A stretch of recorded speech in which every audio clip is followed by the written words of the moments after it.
College kids trapped in an old theater with a killer clown. What more could you ask for? A lot, apparently. We watched The Clown at Midnight. We watch it so you don't have to, so you know what time it is. Horror, so bad and scary. Splitting up is never okay. Plot, who needs it? Don't turn on the lights. Cars don't ever start, but that's alright. Running upstairs instead of out the door. Good acting, what do we need that for? Horrible horror, so bad and scary. Enjoy the show, but not really.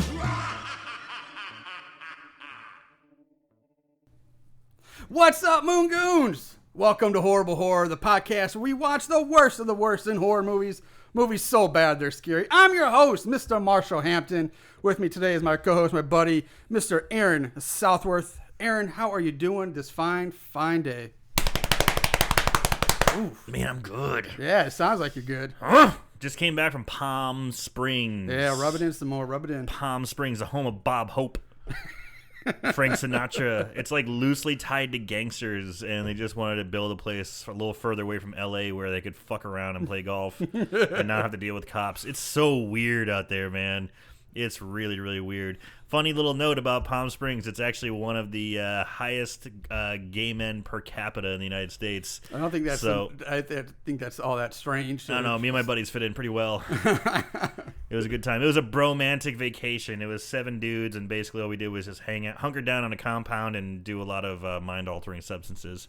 So, yeah, it was great. Sounds awesome. It was. I played beer pong on Mars, basically. Well, yeah, that sounds like a blast. It was. I was stuck here in St. Louis. Yeah, well, that's how it goes. But that's why we did the bonus episode last weekend. Yep. I was out of town, so. Yeah, actually, today is not that anybody else out there cares, but today is my daughter's birthday. She turns 2 today. Hey! So in like 20 years, when she ever hears this, I'm going to actually allow her to listen to these in 20 years or more. Happy birthday! There you go. Happy birthday, Olivia. Yeah, that's fantastic. That's great. Yeah, and my birthday is in a couple days, too. It is. Yeah. I know. Except no one really cares as much when you're 39. You're way too fucking old to be fucking around as much as I do. Yeah. Fuck it. All right. This week, now before we did this movie called The Clown at Midnight this week, and I kind of say I really was torn between. I kind of wanted to call up our friend of the show, Sarah Samples, and get her on this because it's another theater based movie, which we've done all the theater movies she's been involved in, but she also hates clown movies. That would even be better. I know, but like I don't know if she'd do it because she hates clowns so much. So like I didn't ask her for this one, but spoiler, she will be on next week's episode. We've already got it confirmed. She's already seen the movie, so look, she'll be back next week as to sit in with us for that one. So she knows what it is, but I don't even know. You don't even know what it is. I know what it is. She knows what it is, and you guys will find out later. Well, fuck. So yeah, anyway, Clown at Midnight. This is a weird little one that I didn't even know about until I just stumbled upon it. Super under the radar. Yeah, it was released on February 9th of 1999. So very late 90s, written by Kenneth J. Hall, who has 17 credits as a writer, including such classic movies as Puppet Master, the original Puppet Master, Test Tube Teens from the year 2000, Puppet Master vs. Demonic Toys, Puppet Master, The Littlest Reich, and I can't believe somebody actually gets credit for writing this, but he was a writer on Linnea Quigley's Horror Workout. Sweet. He also has 16 credits for special effects, which include classic horror movies as Ghoulies 1 and 2. Nice. Critters, Puppet Master 4 and 5. Now, Jack Frost, he designed the Snowman. Fuck yeah. And, get this one, to talk about obscure, fucking Holla 2. He was the head creator for the Gollywog costume. So he did the Gollywog Okay. Yeah. Man, this guy's like... He's just about. He might need to be in our Hall of Fame. He's done like half our catalog. Yeah, we might have to put him in our Hall of Fame in like in like the others category. Sure, in the other. No, because we don't really have a writer or a special effects guy. Sure, but we have writer, producer, and then I guess film studios. Potpourri, potpourri category. Yeah, a little bit of this, a little bit of that. You might have to go in. And then this was directed by Jean Pellerin, who's got 21 credits as a director. 12 of those are all music videos, though, by bands such as Skid Row, Nice. Motley Crue, Nice. Europe, Def Leppard, and Metallica. That guy loves hair metal. Apparently, yeah. Damn. Does it mention what videos? Yeah, it did. I didn't write them down, but yeah, he did list them. Who I know he did for Who the Bell Tolls for Metallica. I know he was behind that one, and Dr. Feelgood. No shit. Yeah. Man, I remember growing up watching that video and like, dude, I want to be a cocaine drug lord. Yeah. Man. And I forget where some of the other ones are, but yeah, I know those were. I saw those. You can find this movie on Amazon. It's free right now if you have a Prime account. Yeah. So it's a freebie. But that's the only place that I know you can find it. It's nice too because you don't have to pay for it to be Yeah. on Amazon Prime Exactly. account. The cast. A few people we're going to talk about. Holy shit! This was a nice little. Yeah. There's 4 people I recognized right off the bat. In this. Yeah. First of all, we have Mr. Carruthers is played by Christopher Plummer. Now, he might not be a household name, but this guy... he should be a household name because... This guy's a acting stud. He's got over 200 credits. He's an Oscar winner, a 2-time Emmy winner, and a 2-time Tony winner. He is a legendary stage actor. Check this out. He was awarded the Companion of the Order of Canada, which is required approval of the Sovereign Queen Elizabeth II in order to receive that award. So basically, he's a Canadian knight. Was this prior to Canada winning, like claiming independence? I guess so. Because he was born in 1929. Yeah. And because Marshall mentioned, I'm going to go ahead and just, burst this out there. Right when I saw him, like, holy shit, it's Captain Von Trapp from Sound of Music. Yep. That's, I was going to. Yeah, I have to say it because I'm just like, eek! Yeah, I couldn't believe that I was going to get to that, but yeah. But go on, my friend. Basically, if he would have been British, he'd be a knight. So he's basically the Canadian equivalent of knighted. Captain Von Trapp, Sound of Music. He was also in horror movies. He was Detective John Mackey in Dolores Claiborne. He was also in 12 Monkeys, Dracula 2000, The Girl with the Dragon Tattoo. And here's a neat little fun fact. I can't confirm it, but it's in his biography. It's rumored that he hooked up with Elizabeth Taylor on the set of Cleopatra in 1963. Fuck yeah, he did. And he's also the father of actress Amanda Plummer, who was in a small movie called Pulp Fiction, but probably she's most well known, I'm sure, for her role in Satan's Little Helper, where she played the mom. No, she was Honey Bunny in Pulp Fiction. So that's his daughter. Awesome. I did not know that. Yeah. I didn't make that connection. Yeah. Wow. The whole family's on Horrible Horror here. Yeah. Now you see the mom. So now next we have Ellen Gibby, played by Margot Kidder, another name that people should know. Of course, famous for Lois Lane and all the original Superman movies with Christopher Reeves. Yeah. But she's also got some horror chops too. She was Barb in the original Black Christmas. Yes. She was also in the original The Amityville Horror. She was in Rob Zombie's Halloween 2.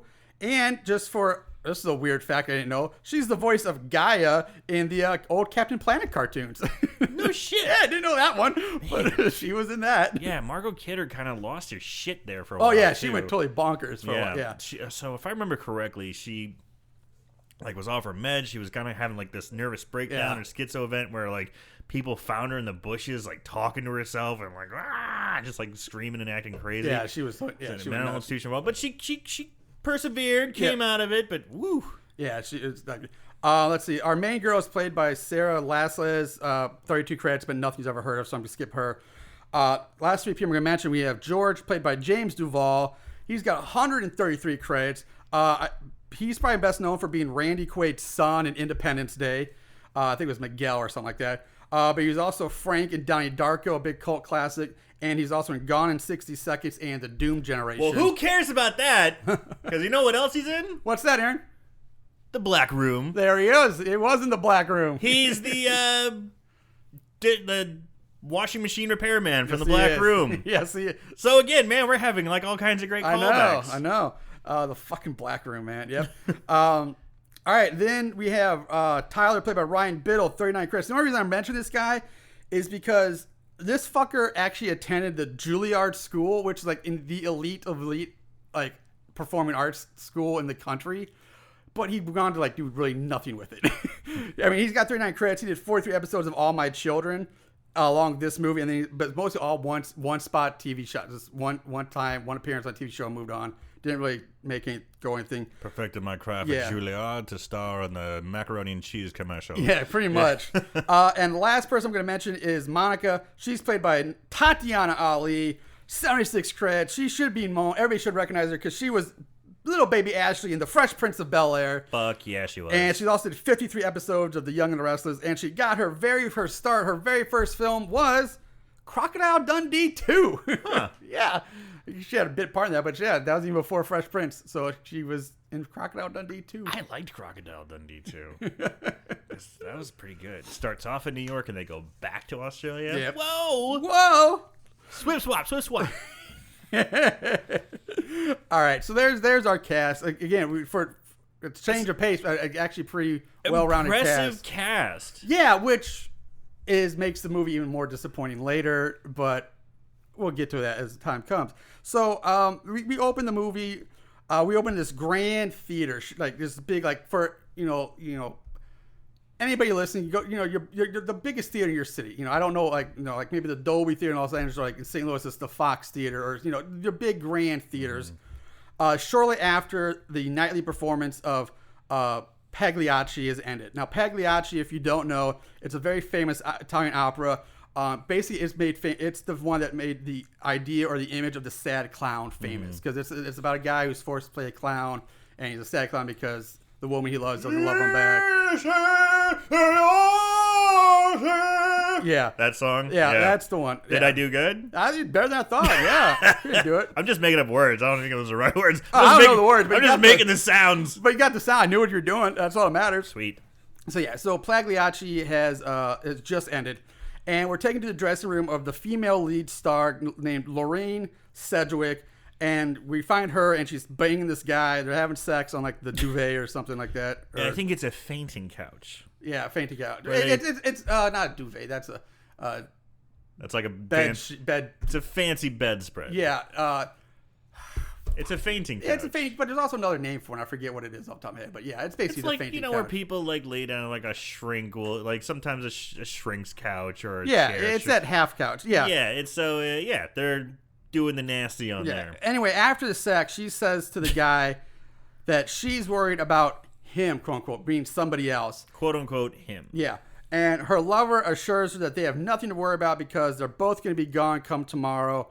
And he leaves the dressing room, heads up a flight of stairs. And as he heads to the top, we see a hand in a white glove and like puffy sleeves, like grab the bottom of the stair railing. And Now, that this guy, what kind of accent does he have? I don't know if it's supposed to be Italian or what, but it's it's like French Italian. It's weird. I can't put my finger on it. Yeah, it's just some weird shitty It's not accent. like, hey, don't worry. Hey. Yeah, it's not quite French. It's not. Yeah, it's just like the weird. It's not Italian. It's like poor man's acting 101 weird generic European accent. It's like almost South African. It's like I think to quote Mel Gibson in Lethal Weapon 2, I don't know, shitty accent. Just a shitty accent. Yeah, that's basically the best way to describe it. I would agree with you. So back in the dressing room, we see Lorraine. She's singing and combing her hair in front of the vanity. Dude, she must have got that puss pounded right. Yeah, she's she did. like singing to herself, and she's not singing like a song. She's going la la la la la la la. Like, I've never been like laid so well that it's made me sing afterwards. Yeah. Like, have you ever had sex so that made you sing afterwards? I've had no. Yeah. I've had Maybe sex that it's made me fall asleep. That's usually the best. Maybe it's a girl thing. I don't know. Any female listeners out there, please, if you've gotten fucked so good, so well that you were singing afterwards, please let us know if this is a real thing or not, because I would love to know if that. And it's not during. No. That would make sense if you're if you're really starting to hit that high G in the middle of He's hitting that right note, if you will. No, but like afterwards, it's all said and done, and you just like just break out into song or something. I would love to know if that's a thing or not. And then so the knocking on the door. She starts hearing knocking on the door, and she's like, "Hello, what?" Blah blah. Opens the door, no one's there. No one's there. Closes the door, locks it, goes back to her thing, and then the knocking comes back. Only it's getting louder and more violent, and like banging, and like the door is starting to rattle and shake. I gotta say that $2 lock that's on there is holding up It is. well. Yeah, that was like the cheapest looking lock. I was like, how's that not breaking right now? I know, it's pretty impressive. You got your money's worth. Yeah, you did. Where was I? So the knocking ends. All goes silent for like all of 2 seconds, and then a man dressed like Pagliacci, the clown, leaps out from the wardrobe armed with a knife. She tackles Lorraine to the floor, but she's able to like hit him over the head with a bottle. She grabs a bottle, like an empty wine bottle, and smashes it over his head. And this allows her to get away momentarily, but she runs for the door, flings it open, screaming for help, and basically right outside her door is the fucking night janitor who's like mopping the floor. Dude, he's got to be 10 feet away. Yeah, but he doesn't hear her because he's listening to his headphones so loud and he's blaring that sweet crunk opera music. Yeah. It's like those crazy, shitty old headphones that just barely cover your ears. There's not sound canceling. These are like Dr. Dre, Beats by Dre, these new, right. anything like that, or sound. They're like shitty mid to late 90s headphones, if that. Yeah, we're not talking Bose sound canceling so you can wear them on the plane. They're so shitty. And she's got pipes. She's an opera singer. Yeah. We've heard her pipes. We've heard her sing post-coitus. Yeah. So she's yelling, and she's literally help me. Yeah, She's literally fighting. about 10, 15 feet away from this guy. She's fighting with the clown. The clown's trying to open the door. She's holding the clothes, yelling at him, Yeah. help me. Yeah, But this is he's where I not throw even out, paying like, if I had a attention. whistle, I'd blow a whistle. This is where I throw my first bullshit flag on the play. Like, Yeah. like, like bullshit flags out. Bullshit flag, first one of the movie. First one, here it comes. Because, like I said, we talked about the headphones thing, but to make it worse, like, she's running toward, it's not like he even has his back to her. Like, he's basically facing her, just looking down, mopping the floor. He's got, like, peripheral vision. Yes, All he has to- exactly. he can That's what I'm see. saying. Like, he would, not only would he hear her, he would see her feet or her flailing. She's a half-naked woman. Yeah. And you're a man. You should be able to see a half-naked woman out of your periphery. Yeah, and that's my thing. Yelling like, and screaming. You would hear it. You would even you have that weird sixth sense. Like, you kind of know when somebody else is near you. Like, you would know this, and he just like mopping away. He's mopping away. super into mopping. Yeah, world's most dedicated janitor, I guess. Takes his job serious, Marshall. He's probably like on pro. Like, I'm not getting involved. Fucking actors. Like I said, he's facing her, but he's looking down. It's just bullshit that he doesn't see or hear them. So the cure he grabs Lorraine, drags her back into the dressing room where he just stabs her to death. He doesn't even really close the door. He just drags her in. The door just kind of slowly closes as he's stabbing her to death. So this fucker would have been seeing this too, but nope. I gotta say, the killer doesn't give a shit either. He's like, fuck the janitor. Yeah. So Lorraine's dead. She's stabbed to death brutally. So, yeah, that's our first. That's our opening. First kill. And really quick, the Pagliacci clown, just the description, it's a black suit, kind of like Marshall said, with the ruffles, white ruffle. Black and white. Yeah. And very black and white when he has this red, like, little puff of hair, like stark red. It's not like a mohawk or anything. It's just like this really red, it's like a square red patch of hair. Yeah, it almost looks like, those like a red racquetball fluffy. I was gonna say like those winter caps, like the little puff ball, like the knitted caps with a little puff ball on it. It's kind of like that. I mean, just red. Yeah. And his face is all white, no hair, just the red puff, and like a little bit of black around the eyes, a little bit of red on and the a red on the mouth. Like, yeah. So it's very unique looking. Yeah. Yeah. But it's not like it's not like a scary clown. It's just a clown. Yeah. So we jump to this college girl sitting in the library with a newspaper article in front of her that reads like something like "Still no arrest made, an opera singer murder." Up comes Monica, played by Tatiana Ali, who is not Muhammad Ali's daughter. Is not. Just thought to let you know. No, that's Layla Ali. Yeah, the boxer chick. So Monica sits down next to our main girl, Kate. We find out that Kate just learned that she was adopted and never knew her mother. But for the past 6 months, Kate has been having strange dreams and daydreams ever since that she's found out that her mother was the opera singer who was murdered. So, yeah, this is just lazy writing right off the bat. It's like, hey, I just found out I was adopted like 6 months ago. And I found out, just coincidentally, my mom's this murdered opera singer, and now I'm having these horrible visions and daydreams. Like, what? That was a little strange. It's kind of what? Nah, that's bullshit. I didn't quite understand. Yeah, it's really kind of lazy writing. I think it's kind of sloppy. So now we cut to two of them arriving out front of the old Walker Theater, where they meet up with two more of our main characters, Marty, the cliche gay theater guy, and Walnut, which is her nickname. I don't care about her regular name. They call her Walnut. She's another theater chick. She's like the stage manager. Oh, dude, she screams tech. Oh, yeah. She screams tech girl so much. I mean, she's little frumpy, oversized shirt, big thick glasses, fluffy hair. Well, first of all, the glasses, it was the late 90s. Well, yeah, so I mean, like, she kind of has like a Lisa Loeb kind of thing going on. Very Lisa Loeb. I would say, very yeah, Lisa but, Loeb. You know, she definitely looks like she's like a Liz Lemon kind of character, like doing the tech kind of stuff. Yeah, right when I saw her, I was like, oh yeah, you're a tech bitch. So, build a stage. Of course, the Walker Theater is a theater where Kate's mom was murdered in the opening scene, which at this point now we have to assume was a flashback, even though the movie gives zero indication of that. Because even when we jump from the murder to Kate, there's in the library, it never says like 18 years later or 20 years later, or there's no, it does a really 5 years later. Yeah, anything. It doesn't say anything. It's just like, okay, because it almost makes like, okay, this movie, like it's still the same, like that happened like a week ago for all we know. And I was confused by that as well. Exactly. It's so stupid. It's such an easy, like just put like 18 years later, or however many years you want it to be. 10 years, but 5 years. Just but let yeah, us know. you have to know there's a passage of time to make this flow better, for the story to make sense. Did they ever say where this takes place? Either? No. I will say it's not California because it was snow everywhere. It was snow at Christmas break, so like, hey, it's something different for that. So yeah, that's nice. I thought that was probably kind of refreshing. My guess is probably like Chicago or New York, something like that. I found it refreshing. Yeah, I did too.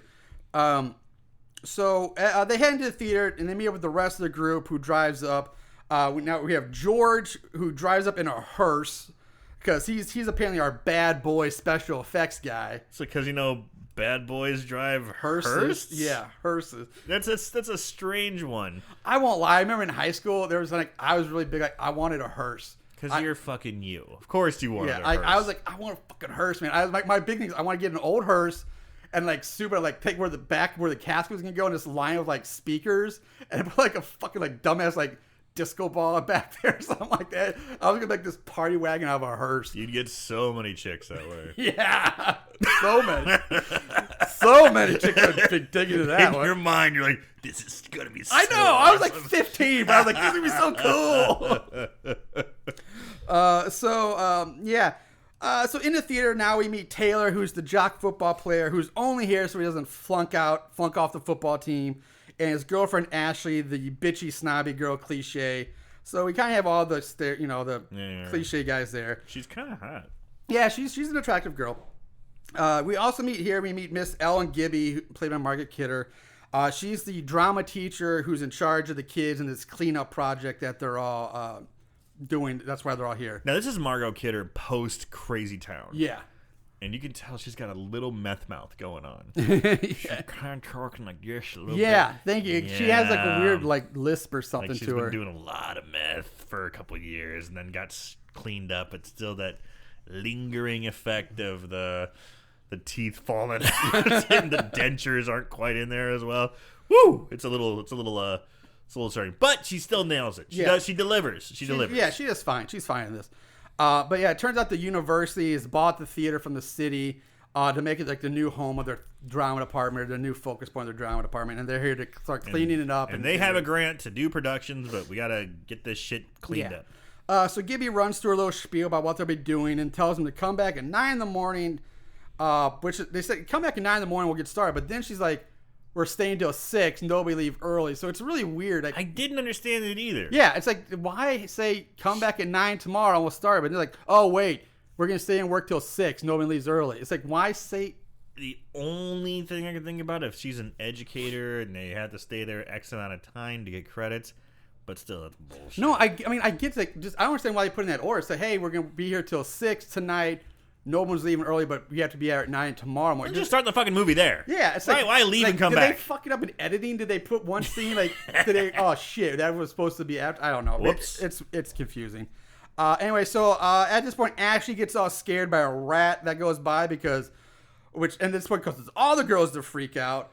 And the gay guy too, by the way. It's pandemonium. Yeah. This store-bought rat that looks very plump and healthy. Yeah. It's From like a pet store. Yeah. everyone is jumping on their chair, screaming. Best acting of the movie. At this point, in comes Mr. Carruthers, who was the previous owner of the theater. Captain Von Trapp Yep. in the house. We get some background info on the Carruthers family and their link to the theater. That they built the theater way long ago and blah, blah, blah. He says that the theater is haunted by the ghost of Lorraine Sedgwick. Hearing this causes Kate to run out of the theater all emotional and stupid. Like, it's like, oh. What? Run around emotional, stupid like. She does. I mean, come on. It's just funny the way you said it. So Gibby, Miss Gibby goes after her. They talk in the lobby about some bullshit. While Ashley tells the group the story about Lorraine's murder and how she was murdered by her co-star Orsini. Carruthers then takes over and tells the story in detail on how Orsini was obsessed with Lorraine, who rejected his advances. And then one night, Orsini found Lorraine with another man, and this broke him, and it led him to kill her on the night of the final performance of the opera. And he was never found and presumed to have fled the country. Yeah, it's okay. You talked about her having an emotional moment when she finds out it was her mom was killed here, right? Yeah. But we don't have any real context with it because she just for all we know, we don't know how long it's only been 6 months. She's known that her mom was this. She found out she was adopted 6 months ago, and so it's not like she's had it. She never knew her mom, right? Or if she did, she was like 1 or something. Like no, 2. They mentioned 2 years old. She was left to her adoption. Like, her mom's a fucking asshole. And she gave her up at 2. Then there's something wrong because later we find out, that she was pregnant with her during those letters they find. But she had to been. No, you're right. You're right. Because if she would die, she wouldn't exist unless that's a big plot hole in the writing that she was murdered while pregnant. But yeah, either way, she would have been super young. She never would know her mom. And it's one thing to say, oh man, that sucks. My mom was murdered. But it's like, you have no emotional attachment. You never known her. You never met her. You didn't grow up with her. Right. It's like you just found like 6 months like ago. Oh, she's yeah. just like, oh, my mom. It's like, no, it's this in all intents and purposes, it's this woman. Yeah, it's just, it might have been any other person you at this point. Yeah, it's like your biological mom, but at this point, there it's might be some kind of like, wow, that's fucked up. Yeah, or maybe a little bit of emotion, that but sucks. like That's really she's awful. like, it's not like you're fucking. Yeah, it's not like she raised you and it's Right. like you and your mom and she was a single mom. She raised you all these years and now no. It's so yeah, the reaction she's giving to this is so bullshit. It doesn't work. Yeah, there's bullshit flag number 2 is out. It's throwing it down. 15-yard penalty, first down. So someone's been watching football. college football. Okay. Where was I? Okay, we go back to Gibby and Kate, and we found the last time. Oh, here's some more just perfect coincidence bullshit they want to throw into this movie. We find out that Gibby, the last time she was in this theater was the night of Kate's mother's murder. That she was in the audience for that final performance before Kate's mom was murdered. So one more thing they're trying I'm okay with that. Yeah, but it's just like, come on. It's like too many coincidences, yeah. too many interweaving, like, lifelines and all this. It's like, no, come on. So Carruthers now interrupts them, gives the keys to Gibby at the theater, and he leaves. And then we cut to him in this candlelit room. He's talking to what looks like himself in a mirror. And on the outsides of the mirror are these articles about Kate's mom and her murder and all this stuff. Yeah, just lining. It's like he's cut it from the LA Times, the New York Times. Yeah. The whatever. Scranton Sun, whatever. And then Carruthers says, this is his quote, "Now listen carefully. Something I want you to know. There are people in the theater, just kids. Nice kids, young, harmless.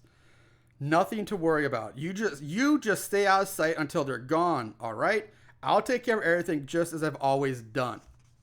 And with that, he turns and he leaves. And when he leaves, we see the blurred reflection in the mirror of another man dressed up as the clown. And we also see another news article taped to the side of the mirror that Carruthers was blocking that reads about how Orsini is saw it in the murder, but he's missing or something like that. Again, Orsini being the lover at the beginning. But you see the guy picture. who totally pounded that puss. Yeah, so but that's the thing. We see the picture of the man, and it's the lover we see in the opening thing. So now they're saying Orsini is that man who you saw fucking the mom. The guy with the shitty accent. Yes. Back on the stage, Gibby tells the group that she has to leave to go get some cleaning supplies, and she gives the keys to George and tells him to lock up for the night stay to 6, nobody's there early, but then lock up. Why would you give the keys to the bad boy? Exactly. You give the keys to Walnut. Yeah, that's what you do. You give the keys to the fucking nerd. Yeah. The nerd is the person you trust with that shit. Exactly. The bad boy, come on. Oh, yeah, the bad boy, I know it's the 90s, but he's the guy who's fucking smoking cigarettes and just flicking lit cigarettes around an old, highly flammable theater. He's just like flicking cigarette butts still lit all over the place of this theater. It was the 90s? That's all I got. But I keep seeing, like, I actually, like, okay, you drop it, you stomp, you squish it out. No, he's just he's not sucking, he's inhaling, finishes it, and just flicks it off. No snubbing him out, nothing. I'm like, everything in here is old and flammable. You wanted to say sucking that butt. I did. I almost said sucking. Suck the butt. Sucking that butt. Suck the butt. Ugh. So we now, as soon as Gibby leaves, it just cuts to the kids partying. They've ordered pizza. They have beer now. Yeah, they went on a beer run and a pizza run, and they're like, they're fucking partying. Yeah, they are. And there's what kind of beers are those? I know, it's the worst looking beer. That looks like they're drinking out of a Yoo-hoo can. Yeah, it's like the most bright generic. yellow. Yeah, it's like generic. Weird beer Best cans. soda or something like that. I kind of loved it. I was like, man, who's got artisan beers? Now there is a scene of Kate and George meeting up and talking in one of the hallways. George tells her about Lon Chaney, and then goes into some conspiracy theory about how Orsini never actually went back to Europe, and that he lives in the old tunnels underneath the theater. Like he's the fucking Phantom. Yeah, exactly. Like now there's like all these old catacombs and stuff under this theater. It's not like, the family opera theater, that's old. That was like in France. I get that. Those are old built in like the 1700s. This fucking theater is probably built in like the 1800s at best in like fucking Chicago. Like, there's not gonna be like fucking catacombs underneath this goddamn theater. Unless you're running hooch underneath those theaters. That's the bootlegging. Unless you got Al Capone on the scene. See, we're gonna run bootleg booze under this theater. Yeah, I mean, I'll give you'll have basements for storage and stuff, but I don't know. Like, come on, this theater is like, oh yeah, it's got these old tunnels and catacombs. Isn't that also kind of like the romanticizing of theaters, especially old ones? They could have things like that. I was okay with it. All right. But for some reason, this scares Kate. She's like, and she runs off, and she goes back to the group, where suddenly, it's weird, because she's got some issues with her emotions. She's like bipolar, because here she runs off scared at the fact that Orsini might, like, oh my God, the killer could be in the theater still, and she's like, oh my God, I gotta run away. But the very next scene, she's going to Monica and says, hey, I want to see the room where my mother was murdered. Right! Take me there now. Yes! Like, how do you go from being scared to, I want to see where my mother was murdered? Yeah. And really quick, before we go on, this is where, the party scene, they cheers, they are eating pizzas. She gets scared by the fucking guy. And now they're... But right when that scene started, that's when we left the good actors, Plummer and Margot Kidder. And now we're stuck with these young kids. Yeah. The acting goes... Boom!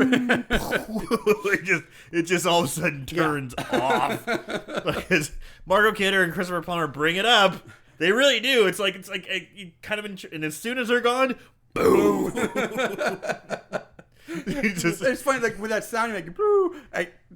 This is where my mind went, but like it reminded me of the scene in Star Wars where Obi-Wan Kenobi turns the power off to the tractor beam, and you see. That's how it is. That's what it made me think. Yeah, the energy, the enthusiasm, the emotional control. Yeah, that's exactly what it was. So the acting shields are down.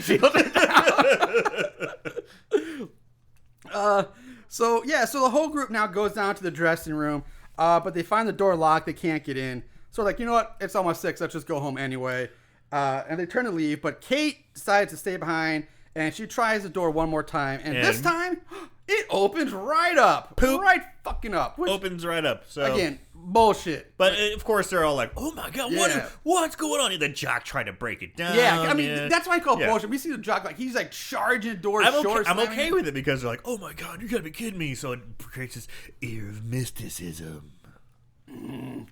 I don't know. Like if this movie was going to go more towards sort of the paranormal side, I'd totally be on board. I'm fine, but it's not. So anyway, yeah. So the door just easily swings open. And inside they find the blood stains on the rugs that are still wet, by the way. Yeah, so they're looking around. They're like, "Oh wow, look, there's blood stains." And the gay guy is like, "Oh look, there's blood." They're like, "Don't lay on it." He's like, "It's dried." He lays. He's wearing this sweet mock turtleneck sweater, which I used to rock all the time in the 90s. There's nothing mock about it. It's a turtleneck sweater. Well, it's a half. So a mock turtleneck was the half. The turtleneck would fold down. Oh. The mock turtleneck was it didn't have to fold down. Came up a little bit because I used to rock that shit. Yeah. All the time Yeah, in you the late did. 90s. I used to love rocking that shit. Yeah, you know what? I still have one. I know you do. I still have one just for the fuck of it. I never wear it because I'm way too fat now. I used to be a slim, trim little fuck machine. Now I'm just like a fat old man. But yeah, man. But anyway, he laid down a sweet cream-colored mock turtleneck. Great, yeah. But he's like, to make it look like, it was like his head, it was like his blood coming out. Yeah, he was just like, "Oh, look, this is where she died. Oh my god, it's still wet!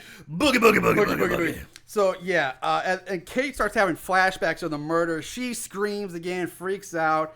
Monica's like, orders everyone out of the room so she can try to calm down Kate. Everyone leaves, leaving Kate and Monica alone in the dressing room where they talk for a while. Kate finds a stack of love letters. She has this like weird psychic connection. Yeah, she's like, it's like whoa. Bzz, bzz, bzz, these little flashes and images are entering her head, and we're getting like quick cuts of like her like with the letters and of her mom with the letters. Yeah, and, this, again, I don't like this aspect of the movie. This weird psychic connection. Yeah, to a woman you've never even known. And you just found out about like six months ago. And now all of a sudden you're having... Like, you would have been saying like, oh, I've been having these images all my life or something like that, or for years or blah, blah, blah. But no, you're like, no, like, it's bullshit. And like the psychic, I don't know. It was stupid. I did not like it. But she finds a stack of love letters on top of like the wardrobe or bureau or something like that. And they're written to her mother, Lorraine, from Lorenzo Orsini. Now, during this, we also get shots of George painting his face white and finding one of the old clown costumes in one of the other dressing rooms. And I think it's Orsini's old dressing room. Kate begins to question the story about Orsini here, especially when she comes across another letter where Orsini writes about how happy he is that Lorraine accepted his hand in marriage. How much he loves her. And that love and family are more important than the career, and that she owes it to herself and to their daughter, Catherine. So now Kate learns that Orsini is her father who killed her mother, but they get interrupted here by George no longer wearing the face paint. So like we see him putting the face paint on, and then he's like, it's instantly off again. All three of them leave the theater. They lock up for the night. That's it. There's a scene of Kate having more nightmares of the killer clown. Yeah, in her single bed at home. Her twin single bed. Single bed. Come on, girl. Shit. She wakes up right as the clown comes crashing through her bedroom wall, like head first. It went like through the wall. It's like through the fucking wall. Yeah, like it looks fucking ridiculous, but it's awesome at the same time. It is pretty awesome. It's like one of the best moments of this entire movie. And because it's so ridiculous, seeing this clown come crash, like the goddamn Kool-Aid man, just going, but he's doing like a dive. I know, it's head first. He's like diving through like a suicide dive through the ropes in a wrestling it's match. not like he's like bursting through like Kool-Aid man, like vertical and like, oh, I'm just gonna power through like. It's like he's flying or something. It's like he's straight like doing a straight up dive through it head first. And he just looks crazy with a knife in his hand. Yeah. He's like, ah. Yeah, it's pretty great. It is. It's so ridiculous. And there's all this awesome. light behind him. Yeah, it's pretty nuts. So she wakes up screaming and blah blah blah. Doesn't matter. Her foster parents come in. Yeah, I'm skipping it. Tuck her back in because I don't know, she's 23. So the next day, Gibby shows up, enters the theater carrying all of her cleaning supplies. On the stage, she sees someone dressed as the clown. Of course, for some reason, she thinks it's George instantly, even though she has really no reason to think that. But it's like, George, what are you doing? Oh, George, you crazy kid, George. You kook. The clown goes backstage. Gibby follows. She puts her cleaning supplies down, goes backstage. She finds the clown with his back to her. She approaches him. George, saying, come on. George, what are you hiding there? George, what do you got there? The clown spins around holding an axe, and in one quick downward chop, splits Gibby's head in half. Just like right to like clunk her head into stunk. Yep. And it's not a bad effect. It's not that bad. You see the back of Margot Kidder standing there, and you see the guy spin, and obviously it's a mannequin, but it's done so quick and pretty well that you just see the axe go whack right into her face, but you see it from the back, and it's a pretty violent thud. I mean, you see the head splits in two. Yeah, it's a decent effect, and they do it quick enough that it works. Yeah. I will say the effects in this movie aren't that bad. I mean, it's really not. They're not the greatest, but they're not as bad we've seen. Yeah. I'm not saying it's great by any sense of the word, but it's not like something I'm going to be hard on. We're a kill-based podcast. We like the kills. And there are some decent kills, but man, there are some shit, piss poor kills. Yeah, too. but I say the kills suck. But I'm saying the gore, like the special effects, aren't that bad. The kills may suck, but the effects aren't bad. Okay. So the rest of the group now, they all show up, and this leads us to the cleaning of the theater montage, accompanied by a really shitty song. Dude, the montage. The fucking cleaning montage.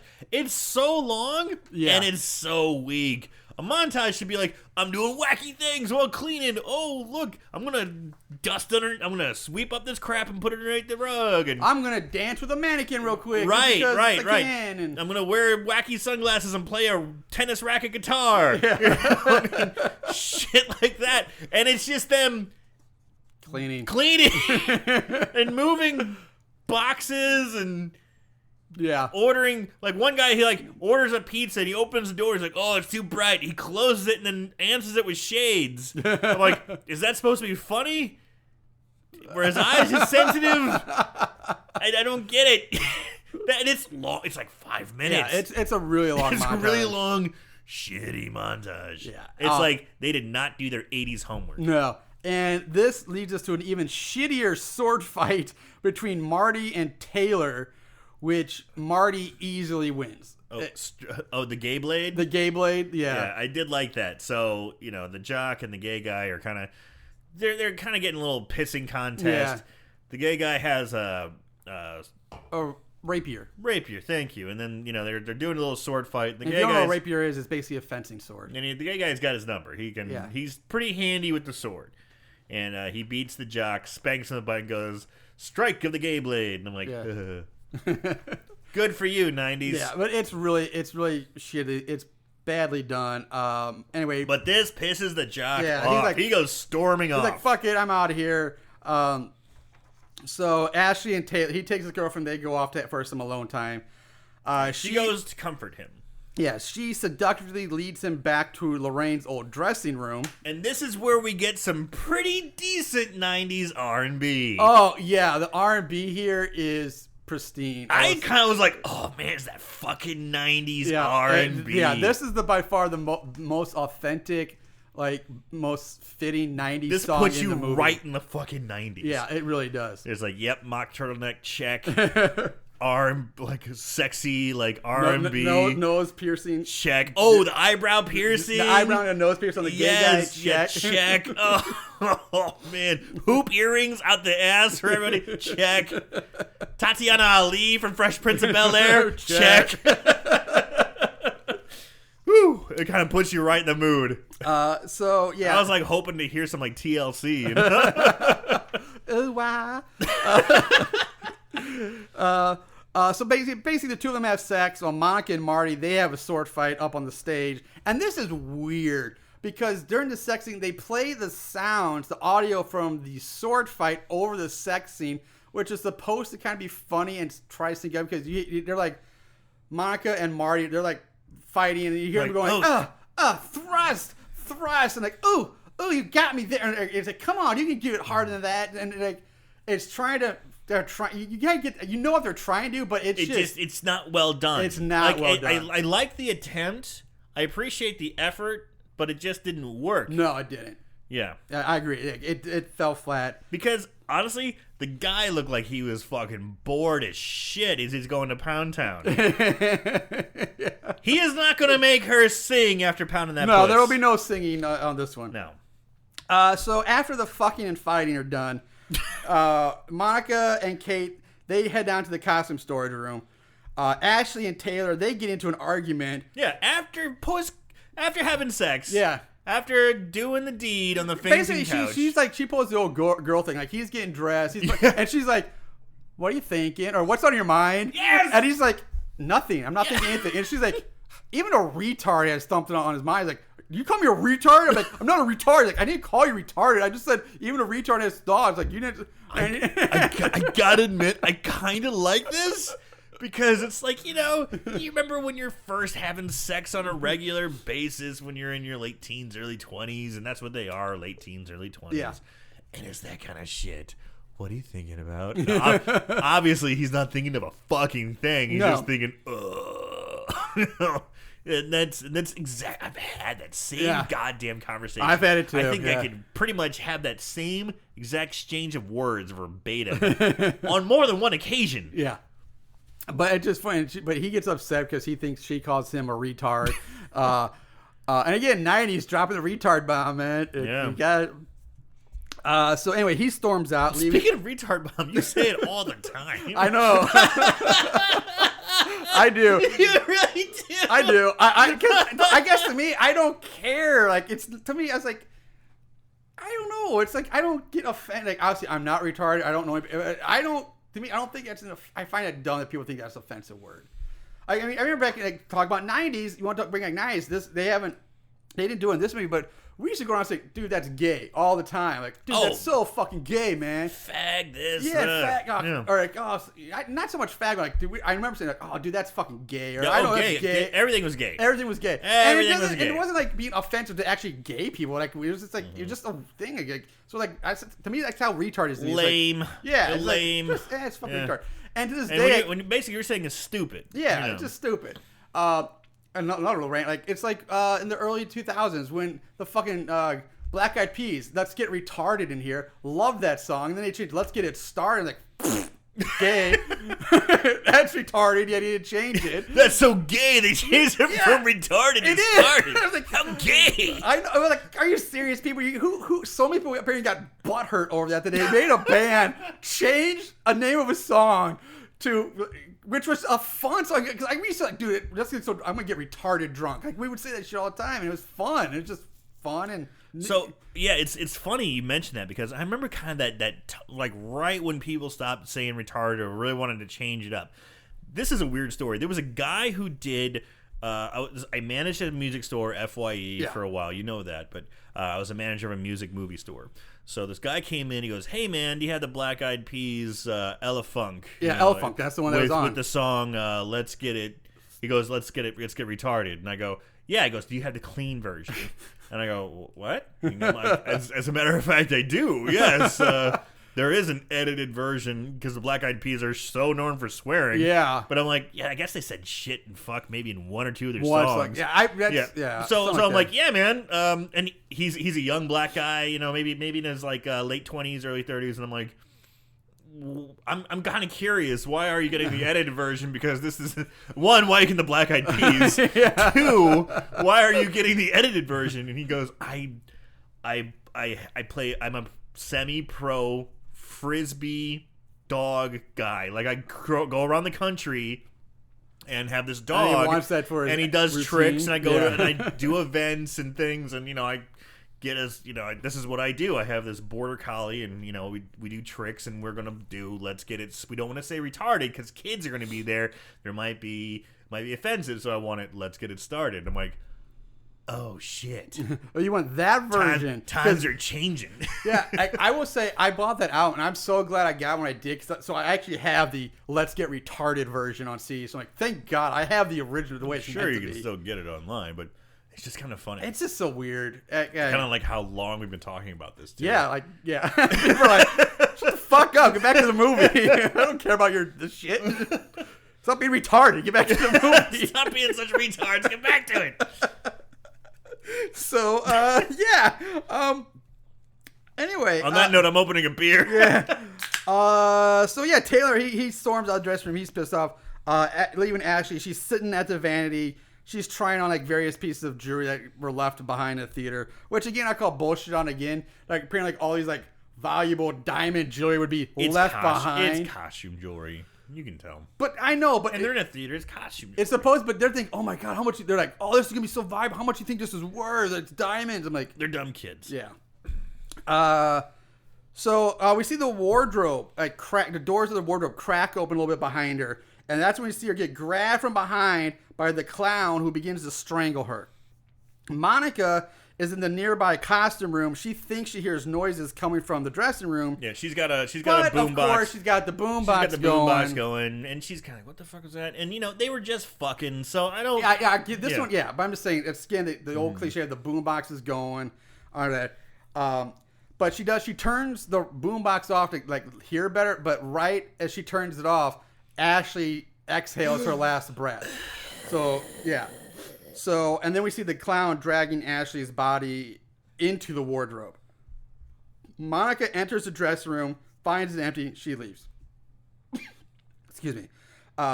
She does decide to check in Orsini's dressing room, which is like right next to Lorraine's dressing room.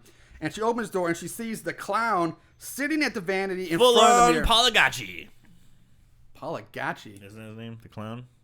Pagliacci. Pagliacci. Sorry. So Pagliacci. She screams. She spins around. The clown spins around, rushes her. She takes off running down the hall screaming. Hearing all the screams, all the others rush down to find her. They're running down the stairs as she's running towards it. And Taylor leaps over leaps over the rail, tackles. Not a bad. Pretty. Monica runs by. He leaps over and tackles the clown right as Monica runs by. The two of them struggle on the floor. Then Tyler rips the face off the clown to reveal that it was just a mask and that it's George, who is pissed off at Taylor for ripping apart his mask that he stayed up all night working on. And that was just I was just chasing her to calm her down. Because that's the best way to calm down a scared girl is to chase after them dressed up as a killer clown. Absolutely. Best way to calm somebody down. So this is when they notice that Ashley isn't with them, but everyone's like, fuck it, let's go back to cleaning and whatnot. Kate and Monica talk about George. Kate leaves to go call the school to check in on Gibby, but ends up taking a detour to stop to talk to George some more. And this is where they start having their meet for like another little meet cute. They bond a little bit. He tries to kiss her, which is ballsy because like they basically talk for all of maybe a combined 10 minutes in this whole movie. Hey man, he's a stud and he just like goes in for the kiss right away. He drives a hearse, Marshall. Yeah. He drives a fucking hearse. Yes, he's used to getting those chicks. That's right. Yeah. But he wears a leather jacket. He doesn't wear leather. He wears a denim jacket. He wishes he wore a leather jacket. He wishes he wore a leather jacket. You're right. He does wear like a fucking Levi's jacket. Yeah. She leaves to go make the phone call back to school. Monica takes a freight elevator to the basement to drop off a bunch of crates of old costumes. She steps on a mouse trap and says she broke her toe in a mouse trap. Rat trap. I'm sure it had to be a rat trap because this thing was huge. Yeah, it was a rat trap, and she was wearing Keds, and she's got petite little feet. Yeah, but I still don't know if it'd break your toe. It wouldn't. No, like not with those shoes she was wearing. It'd fucking hurt and be like, ow. I don't even know if it would hurt that much. I mean, those shoes. She was wearing like Keds, like canvas shoes. No, yes. I don't think so. All right, whatever. I won't argue this point too. But anyway, I don't think it'd break her toe. It hurts. No, it hurts. It didn't because she. We'll talk about it. She stands up, and as soon as she stands up, she turns around. She's face to face with the clown, who, of course, she still thinks is George. But she does quickly realize that it's not George. She's like, God damn it, George! Shoves him, then looks up at him and is like, oh fuck! Yeah. Like kind of realizes this is definitely not George. And she takes off running. Clown gives chase. And I like that. I like that she, her first reaction is like, fuck you, George, and then realizes, shit, She didn't keep going, George, what are you doing? George! She didn't do that shit. She, We have seen in the past that shit goes on too long. Yeah, and they did it nicely. So she ends up in the set/storage docking bay. She arms herself with a prop spear. The clown. I liked it. She grabbed it. She touched it. She said, "Fuck," it's sharp. It's a proper. Did she do that? Because I missed that part. She grabbed it and she like kind of touched it to see if it was real metal, and she's like, "Oh, it's this can fuck someone up." Okay, So. I must have glanced away at that, so that's cool. They did that. I'll give them credit for that. That's good. The clown though grabs her through like a mirror frame as Monica passes by, but he kind of lets her go. And then she starts trying to stab him through a canvas flash. She's stabbing through this wall blindly, but you hear the clown go like, "Oh!" Like he makes him like he's gotten stabbed. And so, thinking he's stabbed and dead, Monica kind of drops her guard. She backs up into another flat to catch her breath, and that's when she gets stabbed through the stomach from behind through the flat by another spear, and she dies. Yeah. I did not like that. Yeah. No. I thought I was disappointed too. She's stabbing. What? How? Yeah, like how does he get from that side to that side? Huh? Yeah, he teleports behind her. Yeah, like, instantaneously. Yeah, I did not like that. No, I agree. It was too. If they wanted to do that, they should have had a little more time elapsed. Like maybe she starts walking out of the room and then gets stabbed or something. But like, yeah, there's no way he goes from in front of her to behind her and like seemingly stabs him. Yes. You hear him go, "Ah!" Yeah. She lets go of the spear, and it's still there through the canvas. Yeah, the flat curtain. The flat. Yeah.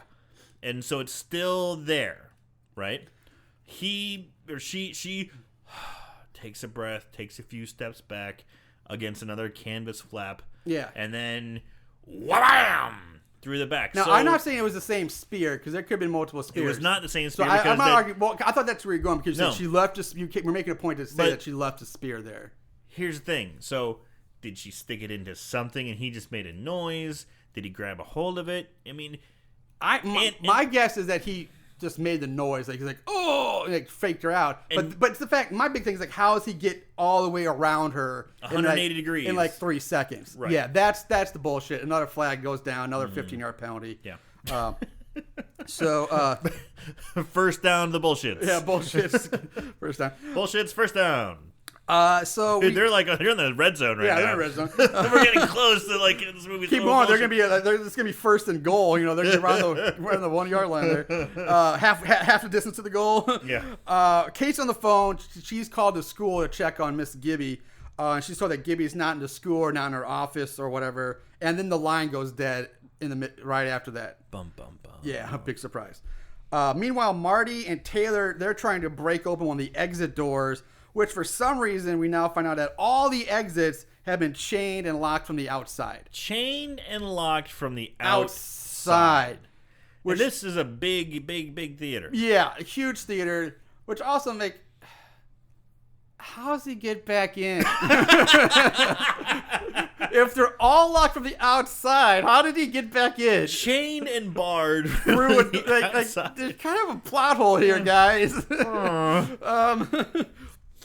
So anyway, now Walnut, she starts freaking out, and she's like, something's very, very wrong. But Kate heads off to find Monica, but of course she can't find Monica at all. At this point, Marty, he's like, I'm gonna go try the phones in the office, but he finds out they're dead. And then Walnut looks for George, while Taylor looks for Ashley. So everybody's kind of going their own way, but nothing really comes up. They all meet back together in the theater. They're on the stage. Yeah. Taylor remembers that Ashley has a cell phone that she keeps in her bag. This is the 90s. Yeah, so back in 89-90, cell phones were still too big to carry in your pockets, guys. This is the 90s, people. So Taylor pulls out the black brick of a cell phone. Fuck yeah, it is. That can't get any signal. Do you remember I had one of those? You had, yes. And I remember I was so jealous when you had it, like, oh, it's the coolest thing, man. Like, it was this old black brick, kind of flip down phone, was like this giant thing. It was so big. Had to pull out the antenna. Yes, and I had these phone cards. Yeah. That it's like you have 45 minutes where you enter in calling cards, man. You would enter in the code and it would give me minutes, and like one of those cards was like $15. Yeah. Oh man, I remember like getting a ton of when our freshman sophomore year in college, before any of us had cell phones and we went ways to go. People just give me like calling cards. It gives like all the time. I'm like, Cool, all right. Now I can waste money calling Aaron when I'm drunk, or somebody. Yeah, what the fuck am I gonna use this for? It's like for emergencies only. It's like, well, I've got like 5 hours worth of emergency. I've got like 5 hours of emergencies, so I'll just be driving around like, hey, what are you doing? I'm calling you on my cell phone. Yeah, I'm driving and talking at the same time. Whoa, no way. 98, look out, world. Yeah, so there's a black brick. But of course you can't get a signal. So they're like, hey, get up on stage for higher ground, because that'll work. Yeah, because getting a whole 4 to 6 feet higher will magically give you a signal. Dude, those fucking phones though were fickle as hell. I know, and he's like pacing back and forth on Dude, stage. they really like, I got were. it, no, I got, no, I don't. I got it, no, I don't. They were such a pain in the dick. Yeah.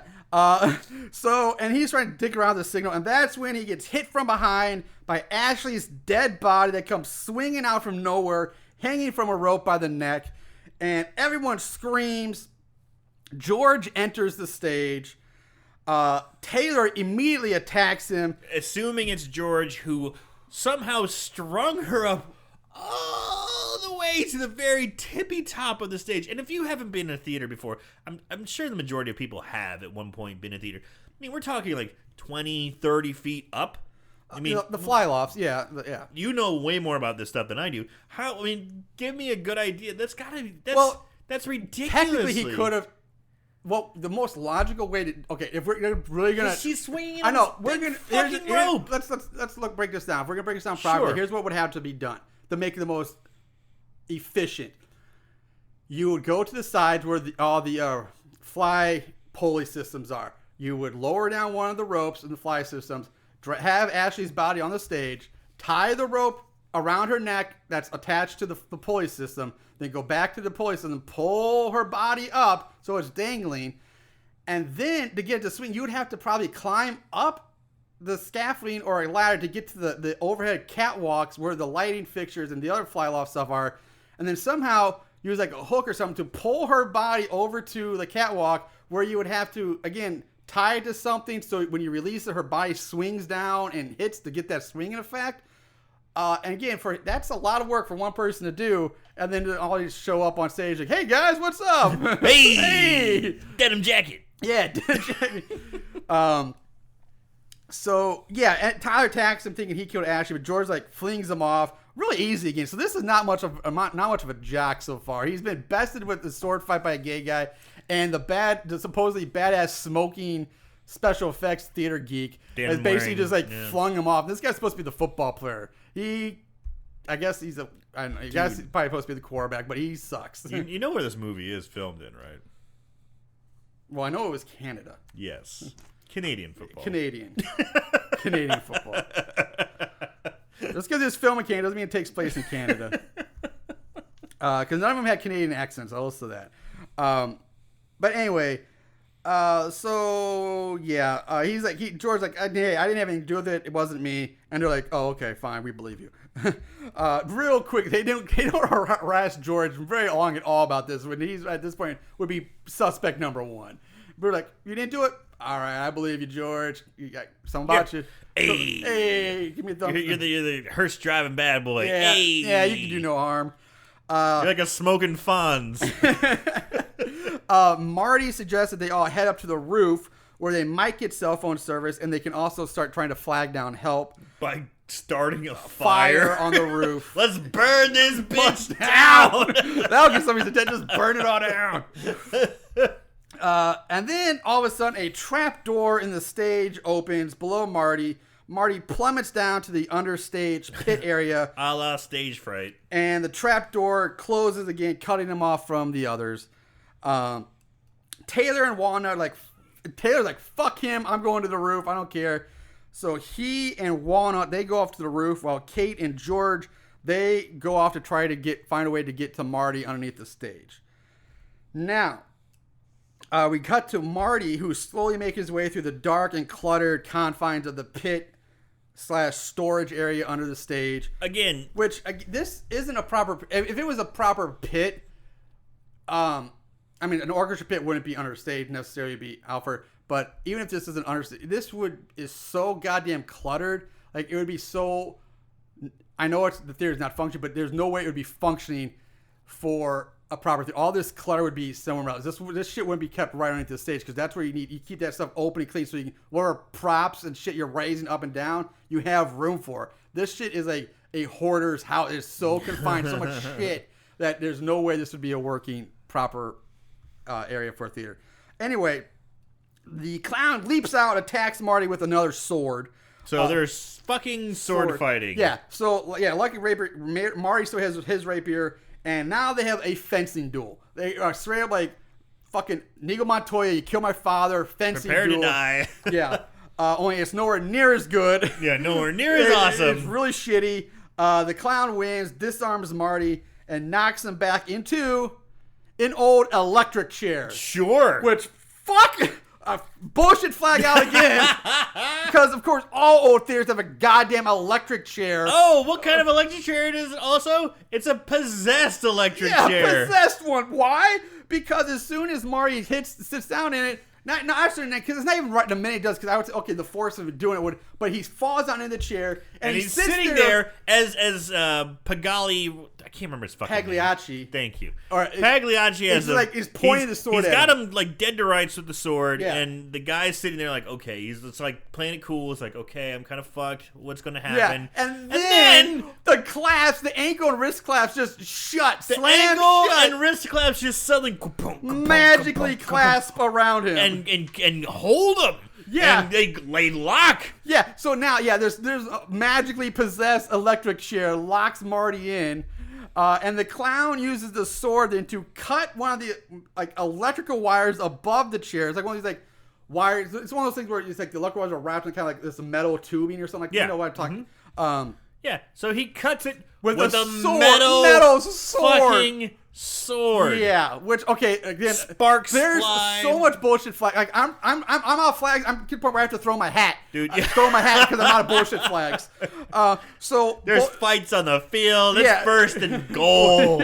You're right on the goal line now, so motherfucker. he cuts a metal electrical wire with a metal sword. He's fine. Sure. Sparks are flying. He then picks up the metal sparking electrical wire with his hand, which is only just a light cotton glove, by the way, jams it onto the metal clasp of the electric chair, which electrocutes the shit out of Marty, killing him. And on the other side And of the this door, is where I'm saying hats go on, because this shit fucking electrocute the clown as well. But apparently the clown is so he's faster than fucking the flow or surging electricity, because he just manages to like take a step back, like a little half step back, and he's fine. he's wearing rubber galoshes.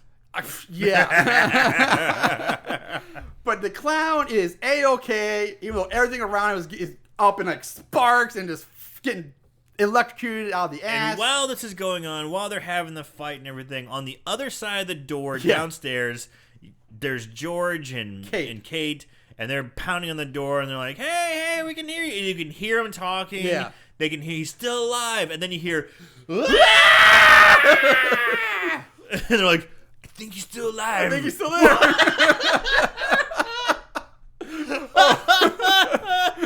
And here's another plot point that they fuck up later. But once Marty fries, it also cuts the power to the building. So now there's zero power. There's all zero the lights power. go off. And to which I love George goes, oh, great. Now we got to deal with this. Beautiful line delivery. Yeah. Beautiful. Oh, great. Oh, shucks. Now we got to deal with this. It's like something like the fucking Little Rascals would say, you know? Like Leave It to Beaver or something Right. like that. It's such a damn, it's so bad. Oh, Ma. Now we the got- lights are out. We got to find a homicidal clown. Oh, shucks. So George and Kate find their way to the understage area, like Aaron said. Yeah, and where but there's such urgency. They're pounding on the door. Ah! The lights go out. Boom, boom, boom. And as soon as they burst through, they're just like, be quiet. Yeah, I know. All of a sudden, their mood completely changes. changed. They're trying to save their friend. They're trying to find him. When they be like, I forget. Gay guy, where are you? I remember his Marty. name. Marty, where are you? Marty, where are you? I wish you'd say, gay guy, where you at? They're such ridiculous characters. Yeah, I don't remember yeah. their names. But Marty, where are you, Marty? But they're like, shh, be quiet. We're walking by candelabra. They are. George literally has a candelabra in his hand.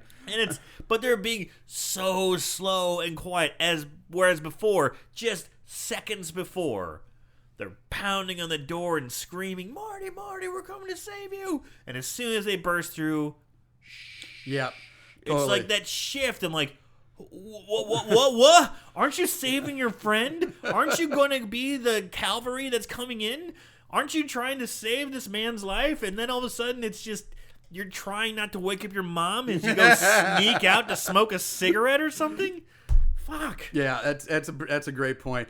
They do find Marty. He's fried to a crisp, which it's a decent makeup effect. It's not bad. It's not bad, but the first It's thing I not thought great, of, but it's not bad. the first thing I thought of was like, ooh, that would stink. It would stink. Wouldn't you be like, ooh, what's that smell? You definitely, yeah, you would smell that like burnt flesh and hair. Because like, his hair's gone, yeah. it's all burnt off. It would and you know that stink motherfucker so had bad. lots of product in that Oh, shit, you know too. it did. That's So- probably why it went up so quick. Oh, I bet he had fucking Depp. Remember Depp? Yes. I bet Yeah, I he remember had so Depp. much Depp in his hair. There's another 90s nugget for you. So at this point, they've Depp. given up searching, and instead of going back the way they came to get back up to the theater part, what do? They decide to start tapping on the walls, looking for secret passages, and fucking A, they goddamn find one. In like no time. In no time. No time. It's like, what the shit, man? So now this theater has apparently underground catacombs, and now it's also like a castle with secret passages. Fuck me in the ass. Are you kidding me? This is, just so, oh God, so much shit. Like, I'm done. Like, I'm out of bullshit flags. I'm all done. It's first and goal. You can't get any closer. Half the distance to the goal. There's nothing more I can do here. We cut to Taylor and Walnut. They have reached a latch that leads up to the roof. Like, so like there's like a little stairwell or a ladder that leads to this latch, and then you fling it open and you're on the roof. So it's not like a proper door. Tyler forces it open, climbs to the roof. Meanwhile, Walnut, who's still at the bottom of the stairs or ladder, whatever it is, She's gathering up scraps like of paper and any like anything that's debris, flammable. yeah, like, so just to hand it up. kindling, So basically kindling. And so she turns around to hand up the kindling or whatever to Taylor, and that's when the clown appears behind Taylor, who must have already been on the roof already to be there. The clown grabs Taylor, the latch slams shut, and again, blowing the whistle. I'm sorry, but you gotta talk about the teleporting bullshit here. Because there's got to be one area to access the roof. Yeah. How many ways are there to get on a roof? Almost always one. Even how? But even if there's two, even if there is, He was just that's in what I'm the saying. basement. How the blue? Yeah, that's what I'm saying. How in the blue fuckery He was gets not up only there. the basement, underneath. Like he was under the state. Like definitely at least a floor, basement level 1 or something. Like subterranean. At least one floor under. Yes, and now he's up on the roof, and it's not like he just shows up on the roof. I mean, from the area he comes, where we see him come in, it means he would have had to have been on the roof a while, just waiting around for Taylor to show up. Like, he knew he was going to be there. Like, it's such bullshit in this scene that I fucking hate it. Like, I was like, if I had, like, a bunch of loose papers, I would have thrown them up in the air. I was like, fuck it, I'm done. But, so, that's not, it's not bad enough here. So now, Taylor's like, fuck you, man, I'm going to fuck you up. So Taylor and the clown now get into a boxing match, which is ripped straight out of Friday the 13th Part 8. Oh, Jason Takes Manhattan. I wish it was half that cool. Yeah, I wish it was. I would say they're like squaring off, and they're on the roof, and the roof is like flashing. It's like a light to basically let people know that there's a roof here. Helicopters beware. So it's a slow flashing white light, so it'll go white and then fade dark, and then white and fade dark. It's kind of cool. And they're facing off, and the clown is kind of squatted down. He's got his hands out. He's almost like in a weird wrestling stance, like, come on. And then fucking Taylor looks like he's never known how to put his fucking dukes up ever. He's just holding 2 hands up at his, like, near his head. What kind of fighting stance is that? This kid's never, ever been in a fight before. Or if he has, I think it's called privileged white boy stance. Yes. This kid's never fucking fought. That's gated community fighting stance. Yeah. Prep school. Prep school fight stance. Yacht club fighting stance. Yeah. God, it was so pathetic. I'm like, really? Really? You're the football player? You're the jock? Yeah. Oh. And then, so somehow, I don't really know how, but it doesn't matter. fucking- Tyler ends up dangling from the He pulls roof's a edge. fucking Shredder out of Ninja Turtles where Shredder's running at Splinter, and he just, the fucking Pagliacci clown goes, "Whoa!" flips him over, and now he's hanging on the edge of the roof. That's your first punch you throw. Yeah. You get thrown off the fucking roof. Worst jock ever. God damn. Yeah, he is definitely the worst jock ever. So yeah, Taylor's there dangling, hanging over the roof's edge. And I do love his response. Come on, man. I don't want to die. Give me a break.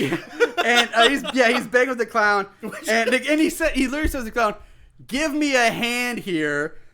So you can see where this is going, guys. Yeah. If you already. Guess what happened? The clown reaches out a hand for Tyler to grab. When Tyler grabs the hand rips out of the clown's sleeve, and Taylor plummets several stories to his death as the clown waves bye-bye to him with his real hand. So we had the old fake hand in the sleeve gag, which, I mean, all right, I don't like this. I do not like this. I can tell. Here's my problem. Yes, it's a clown, and it's a gag. I get that. But it's the one and only time in this movie the clown does anything remotely clown-like. Gaggy or clown-like. Everything else is all serious, straight up He's gonna normal fucking kill slasher, you. stalker, kill you. This is the one and only time he does anything clowny, and it really pisses me off because don't do it. We've had 4 kills maybe up to now. Nothing has been clowny. There's been no shtick, no comedy, nothing to it. Choked to death, axe to face, spears to the body, hanging. Yeah. It's nothing. And now Gag. Now we gag have death. gag hands. No, and he never does it again. Nothing ever comes back to it. It's just this one and only stupid ass time, and it really fucking angers me because there's no need for it. Either he's a shtick clown, and you're gonna do the whole thing, but that's the thing. He's not supposed to be.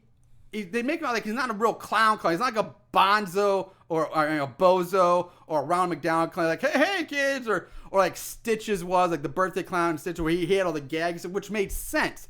He's just a sad opera clown, so he shouldn't be doing this shtick. I don't like it. It makes zero sense to me in this movie.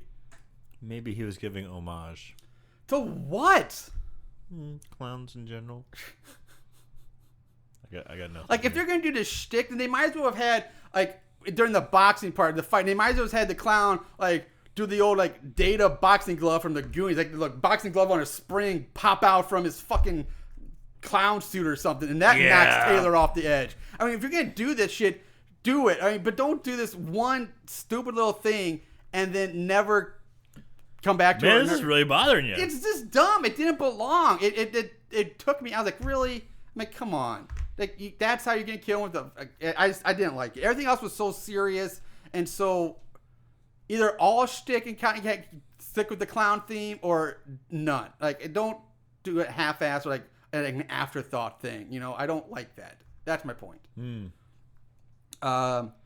Anyway, yeah, so serious. We Very unclown-like, Marshall. we cut back to Kate and George. They're in the tunnel still. They figure out that this is where the clown has been. This is how the clown has been getting around without being seen. Oh, he's using the tunnels. Oh, he's using the tunnel system. Wow, it's amazing. Really, this is how he's been getting from it's point also A to point maybe B. a giant fucking theater, and it'd be very easy to get around without being seen because you guys have been in, let's see, the theater, and then the dressing rooms and the costume shop. You've been in basically 2 areas of a giant multi-story theater complex. Yeah, it'd be easy to get around you guys without being seen. So, It's fine. They're trying to explain how he moves from right. point A I to get point it, B but at the so same time, easily. it's like it'd be very easy in a building that large. But yeah, again, but I just don't like the idea of the whole catacomb secret passageways in a basically modern day theater. It's not that modern day. It's like 100 years old. Gotcha. Well, all right. It's still all right. As far as historical theaters go, it's still pretty modern. It's not like. But anyway, fuck it. All right, I'll stop. I'll stop. I'm probably getting too techie. Too techie. techie. Yeah, I call bullshit on your techiness. All right. I accept the flag. I accept the penalty. I won't challenge. Keep that red flag in your pocket, Marshall. No challenge. Won't challenge that. They find another sliding door. They find like another kind of hidden sliding door, and they emerge in the room where we saw Carruthers talking to the clown in the mirror, like his little secret lair room or something like that. Kate finds the article that reads, Orsini saw it in the Opera murder case, and this is where she realizes that Orsini didn't kill her mother after all, and she fills in George on how Orsini is her father, and she tells about these visions she's been having ever since she came to the theater, and blah, blah, blah. This is their come to Jesus moment. Oh, everything makes sense now. I get it. Nope. Yeah, it's really poorly done. It's bad. Elsewhere, Walnut, she's running around scared just by herself. She's just scampering around like an idiot. Yeah. Like an afterthought. Like a chicken with her head cut off. It's almost like they just kind of forgot about one. Like, oh shit, we forgot about her. Yeah, no shit. Oh, she's just running around. She's lost. Tech girl, who cares? She enters the theater and decides to try to hide by laying on the floor in one of the rows amongst all the chairs. Because she sees Pagliacci. She sees the clown walking around. And so the killer enters the theater. He's looking around. He's looking around for her, and the rat shows up again. Just inches away from Walnut, who has to cover her mouth to try to stifle her heavy breathing. Her near screams from the side of a fucking rat. And god damn it, can I just say how fucking tired I am of this bullshit rat gimmick? We see it all the time in movies, horror movies. And Aaron's like, whatever. And I'm like, back me up here, Aaron. You're just like, fuck, you're on your own, dude. Hey man, bitches hate rats. But I'm like, we see it all the time. I'm sorry. I don't really think that a girl whose life is in real fucking danger, like real danger, hiding from a psycho killer, wanting to do horrible things. Yeah, man, to her. I'd suck the tail off that rat Yeah, if it was like exactly. He's gonna scream out of fear from being fear or grossness. Like, oh, it's gross from a goddamn rat. When you have a guy with a knife, a chainsaw, a fucking machete who's hunting you down, who wants to show you your insides, and you're going to see a rat's going to be like, oh my God, I'm so sick of this gimmick and cliche. It's like, no way. You know what I'd like to see is the rat biting her. And her fighting to scream. That would make more sense. Or the rat sense. Nibbling her hand or something like that. Nibbled That'd her, be kind of cool. Yeah. I'd like to see the rat oh fucking A. Yeah, free me. Or Yeah. That Sort would of make sense. chewing on her. She's like, oh, and she's stifling her scream. That would be awesome. Not just like, and you know what? I haven't oh seen. my God, a rat! Yeah. Ah! I haven't seen that. No. I don't think I've seen it. You know what? I think I saw it in. There was one movie I think where we did see it, where they were maybe not quite like that, where the rat was attacking, but they were like, she was like stifling. She was, maybe I'm wrong, but there was something. Wasn't like the end of Shopping Mall? She was in the pet store and there were rats and snakes. She was hiding underneath the shelf or something like that, and there was something with the snakes or spiders. I don't know. Maybe I'm wrong. No, I mean, I know that happened. I know they were in a store and that stuff was happening. I don't remember if anything was hurting her. Yeah, but I like the idea of the rat biting her or something. She's forced to stifle her. Mm-hmm. But no, she's just. And the rat itself is harmless. I mean, and like you said, it's not a mangy disease. It's like a nice, well kept. It's a stunt rat. It's nice and plump. It's plump. Yeah, it's kind of cute. But anyway, Walnut just can't take it anymore. She cannot take the rat. So what she do? She stands up out of her hiding space in the theater where she's like a shiny beacon. Like, hey everybody, here I am. She's like a stripper jumping off a cake. I mean, that's how visible she is now. And no one's surprised. There's the clown. She gets killed by the clown who just cleaves her head off her shoulders with the sword he still has. And I loved it. And her head goes bouncing down the aisle stairs in slow motion. So slow. And it's like, boom. Yeah. Boom. Boom. Bouncing head, glasses still on. I know, the glasses were out. I looked for those. I kind of liked it. I was hoping the glasses were going to stay on, but I was looking, are the glasses on? I'm like, nope. And then when I saw the final bounce, the glasses were off. But I was like, oh, would love if the glasses stayed on. So anyway, we go back to Kate and George, who now they've gotten separated in the tunnels, which again is bullshit. This was so bad. It's so dumb. He's like, follow me. He takes one step, and she goes, where'd you go? I know. It's like, and he goes, follow my voice. There's the closest thing I can try to relate to this. The only thing I can compare to this I could he maybe was sent into a wormhole. No, not even a wormhole, but like when you go to a haunted house and you're in the dark, you're in the hallways where they shut the lights off, you have to feel your way through. That's basically what this is supposed to be. They can't see, there's no light. But like if Aaron and I were like, yeah, seriously, you're in your group, there's one person in front, you're behind, and the person in front takes one step forward, and you maybe stop for a second. You're like, oh, we're separated. You're not fucking separated. You're in the same goddamn hallway all of a sudden. Just take a step forward. Reach your hand out. He's right there. Like, yeah, this is so retarded and asinine. Really poorly done. It's so bad. Like, oh, where'd you go? Take 2 steps forward, bitch. He's right fucking there. He turns around. Follow my voice. It'd be like you screaming in my fucking face. It would be. But they go from literally basically almost hand in hand to like a quarter mile apart or something like that. Yeah. Lost in the echoing voice echoes through the catacombs. It's bad. It's so bad. Anyway, George gets grabbed by the clown, but we cut back to Kate before we see what happens to George.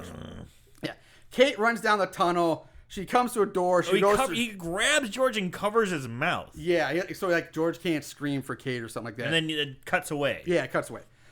Basically, Kate goes to a door and emerges in the mother's old dressing room. It's the secret door that leads through the wardrobe. Through the wardrobe. So she has some more various visions, but she ends up back on the stage, and where she is suddenly bathed in light from the spotlight that flips on. Which, how in the fuck is the spotlight working? Is a mystery of science, considering the building has already been declared has no power since they fried Marty.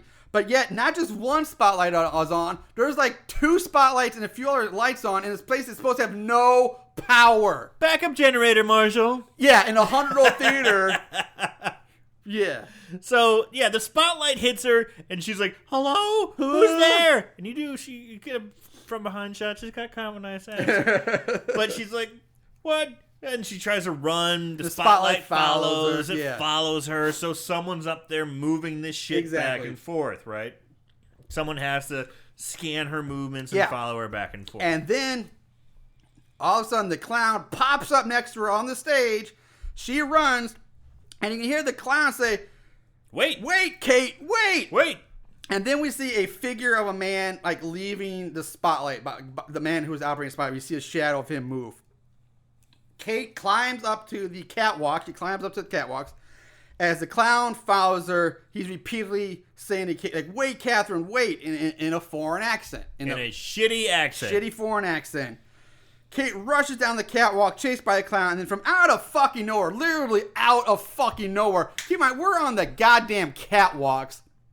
Out pops Mr. Carruthers in a sweet, nice suit and everything. Christopher Plummer looking choice. Looking dapper. Yeah, he's a fucking Canadian knight. And he just pops up in front of Kate, and he tells Kate, he's like, Kate, come to me. And the clown's like, no, don't listen to him, come to me. And the two Carruthers and the clown go back and forth, trying to convince Kate to come to them and not the other one. Carruthers tells Kate that the clown is Orsini, and then Orsini turns his attention to Carruthers. Runs past Kate. First of all, Carruthers is like, you ruined my life. And he says stuff like, I've been hiding and living in this theater all these years while the cops basically were looking for him. So he's been hiding and living in the theater, when all along it was Carruthers who had killed Lorraine. So supposedly Orsini didn't know that Carruthers killed Lorraine up until now, which I find incredibly hard to believe. With that, Orsini goes into a blind rage, charges Carruthers. Runs past Kate. Yeah, runs right past Kate. And again, just pulling like another splinter out of Ninja Turtles. Just basically, Olay just sidesteps Orsini, and Orsini goes tumbling over the rails of the catwalk and falls to his death on the stage below. There's this old guy. He's like, whoop. So Carruthers turns his attention back to Kate. He says to her that the moment he saw her, he knew fate had given him a second chance, that things didn't work out between him and her mother, but now things are going to be different between him and her, being Kate. So basically, Carruthers is saying that he loves Kate instantly, like, oh, I'm instantly in love with you, and that they're going to be together now. Kate yells, like, stay away from me, whatever. Great writing here. And then Carruthers just like, fuck you, punches her in the face. Stay away from me until you bitch! Just punches her right in the face, knocks her out cold. Mind you, he's 70 years old. Yeah. He was 70 years old when this was made. He's still alive and making movies today. Yeah, he's still active. He was still doing stuff in 2018. Yeah, he's doing 18. So I don't know if he might have been in his 60s, I'll say at least. Was he 70? Born in 1929. This was released in 1999. He was 69 maybe when this was filmed. Yeah, he's fucking 70 years old. Yeah. And he he's got like a William Regal power of the punch, man. 70-year-old dude just cold cocks this girl. He's a fucking knight. Yeah, he's no fucking the knight. Canadian knight. So, where was it? Oh, she wakes up. She's wearing her mother's old costume from the opera. And she's tied up to a wooden beam on the stage. Hands above her head. Yeah. She's tied by her hands above her head. So her, full armpit shots if you're into armpits. And she's on the stage. Sitting in the front row are all the dead bodies of the murder victims we've seen throughout the whole movie. All the bodies spread out through this entire massive theater are now lined up front row. Yep. Body, and even Walnut with her fucking head in between her legs in her lap. Which, by the way, thank you for bringing that up, because when they're painting over the bodies, we get the Miss Gibby's body. I guess Carruthers decided to, glue the head back together. Yeah, put her face back together. Because her head is fine. There's like bad. a little bit of blood coming down her forehead, but her head is... We clearly see that thing get split open like a goddamn cantaloupe, walnut, a cantaloupe, like a weird, a fucking Gallagher show or something like that. And now her head's just fine. Just put that back together. Get some super glue. Get some tape on there. So we hear Carruthers' voice come from off stage, and he's talking about how it was a mistake for their teacher to bring all the kids here, and that he knew what he was going to have to do. And the camera cuts to him. We see that Carruthers is now dressed up as the clown, as Pagliacci. He rants on about his love for Kate's mother and some other bullshit. But I will, yes, you're probably saying the same, but he nails this. Fucking yeah, the tractor beam part went right back up. I'm fucking hooked. Yeah, I was too. This is the best part. The next 5 minutes, this whole monologue of Christopher Plummer is great. Like, it's like, if actors need a monologue, go study this monologue and take it. You want to learn like this, like. Well, not maybe the Ryan's not that great, but the way he kills it. He destroys. Yeah. It's so good. I mean, after watching all this shit, you're like, and then it suddenly happens, and just all that stuff that I was watching before, gone. Yeah. And I'm hooked. Yeah, I agree. I'm engaged, and I'm interested, and I'm like, what's gonna happen? There's a spot where he's talking about how he's relating his real life issues with him and his mother to the plot of the opera of Pagliacci. And there's a spot where he's talking, he goes from anger and then starts to cry, and then he comes back. But he goes through these transitions of emotions, and they're seamless, they're perfect. It's so good. And he doesn't overdo it. No, ever. But that's in any other horror movie where we've seen this type of thing, it would have been so overdone, so overacted and blown up proportion that it becomes borderline comical, or so underdone and so monotone, blah blah blah blah blah. You're like, come on. But he crushes this scene. Yeah. Now you know why this guy's been working since the 60s. Yeah. And banging Cleopatra. Actually, before the 60s, but yeah.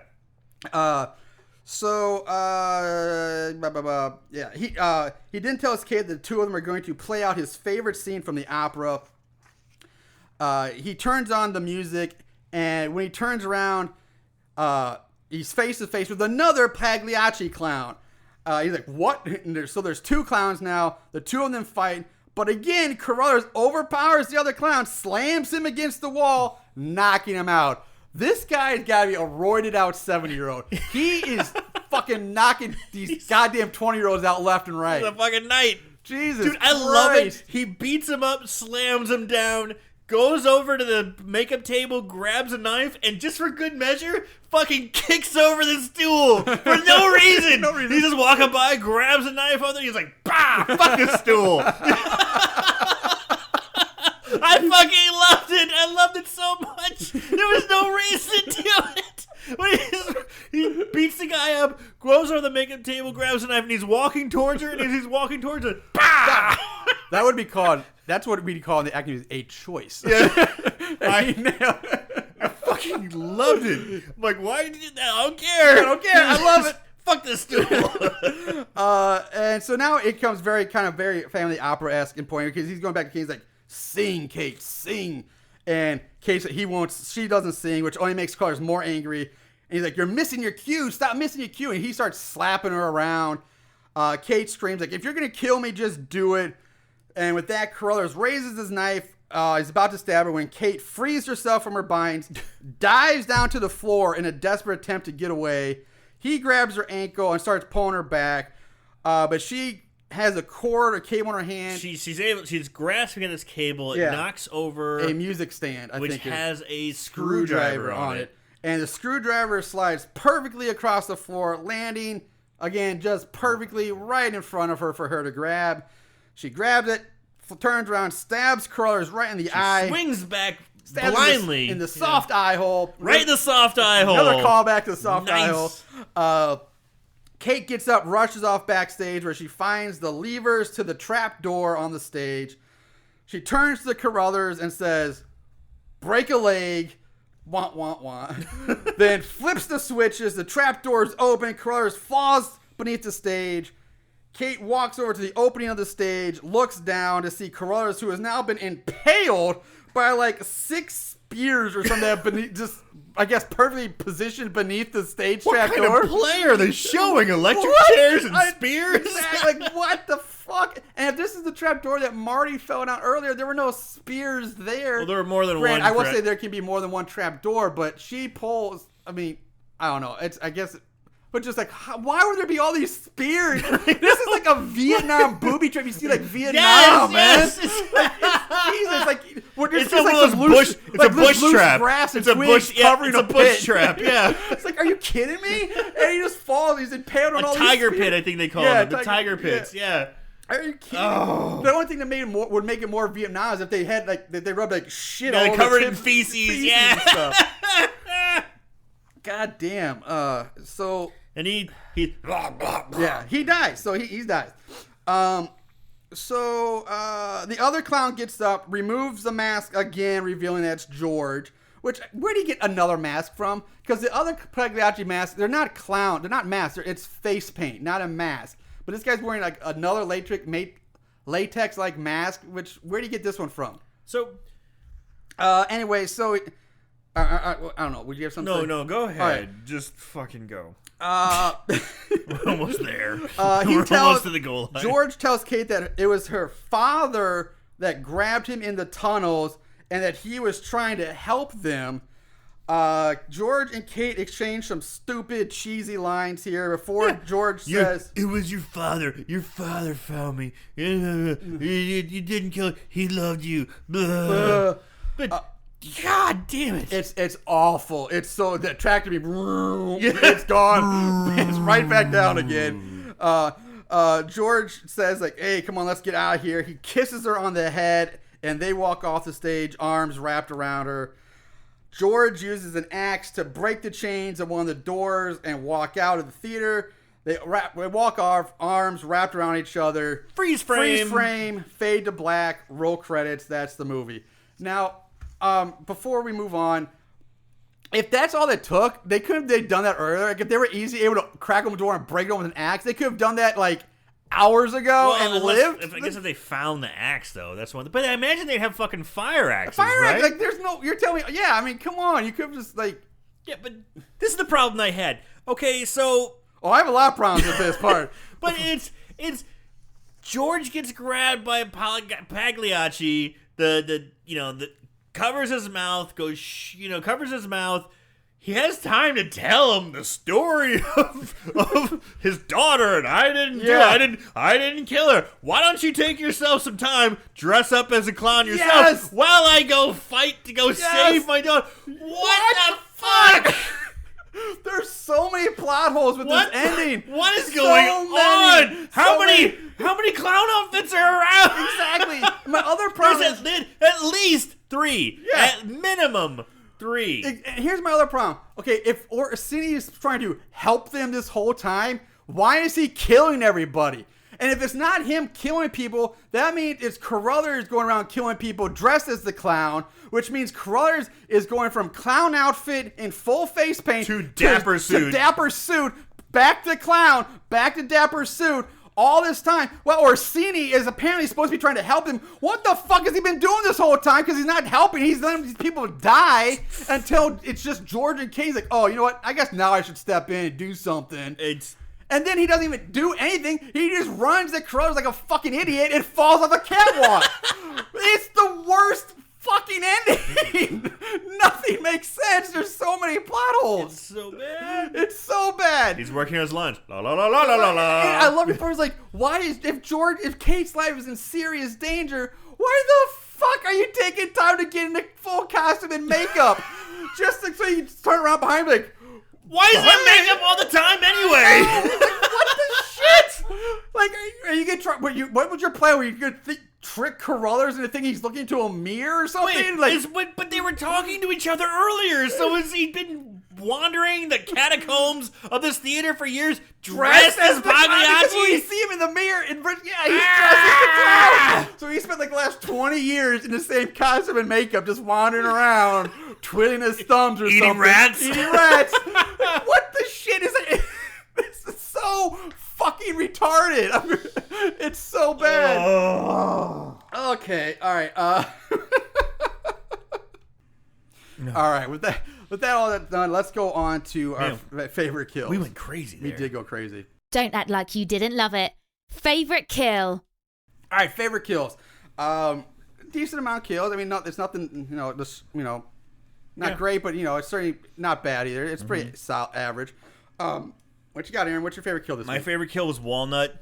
I know the rat was a little cliche, but still at the same time she freaked the fuck out earlier. She really, like I said, best acting in the movie was her freaking out about the rat. So while we did kind of harp on it, it's cliche, it's kind of weak, but it's still she pops up and it's the beheading.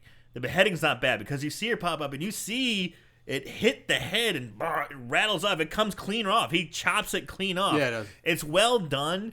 And then the bouncing down the stairs in slow motion with the backlight. I liked it. That was my favorite kill.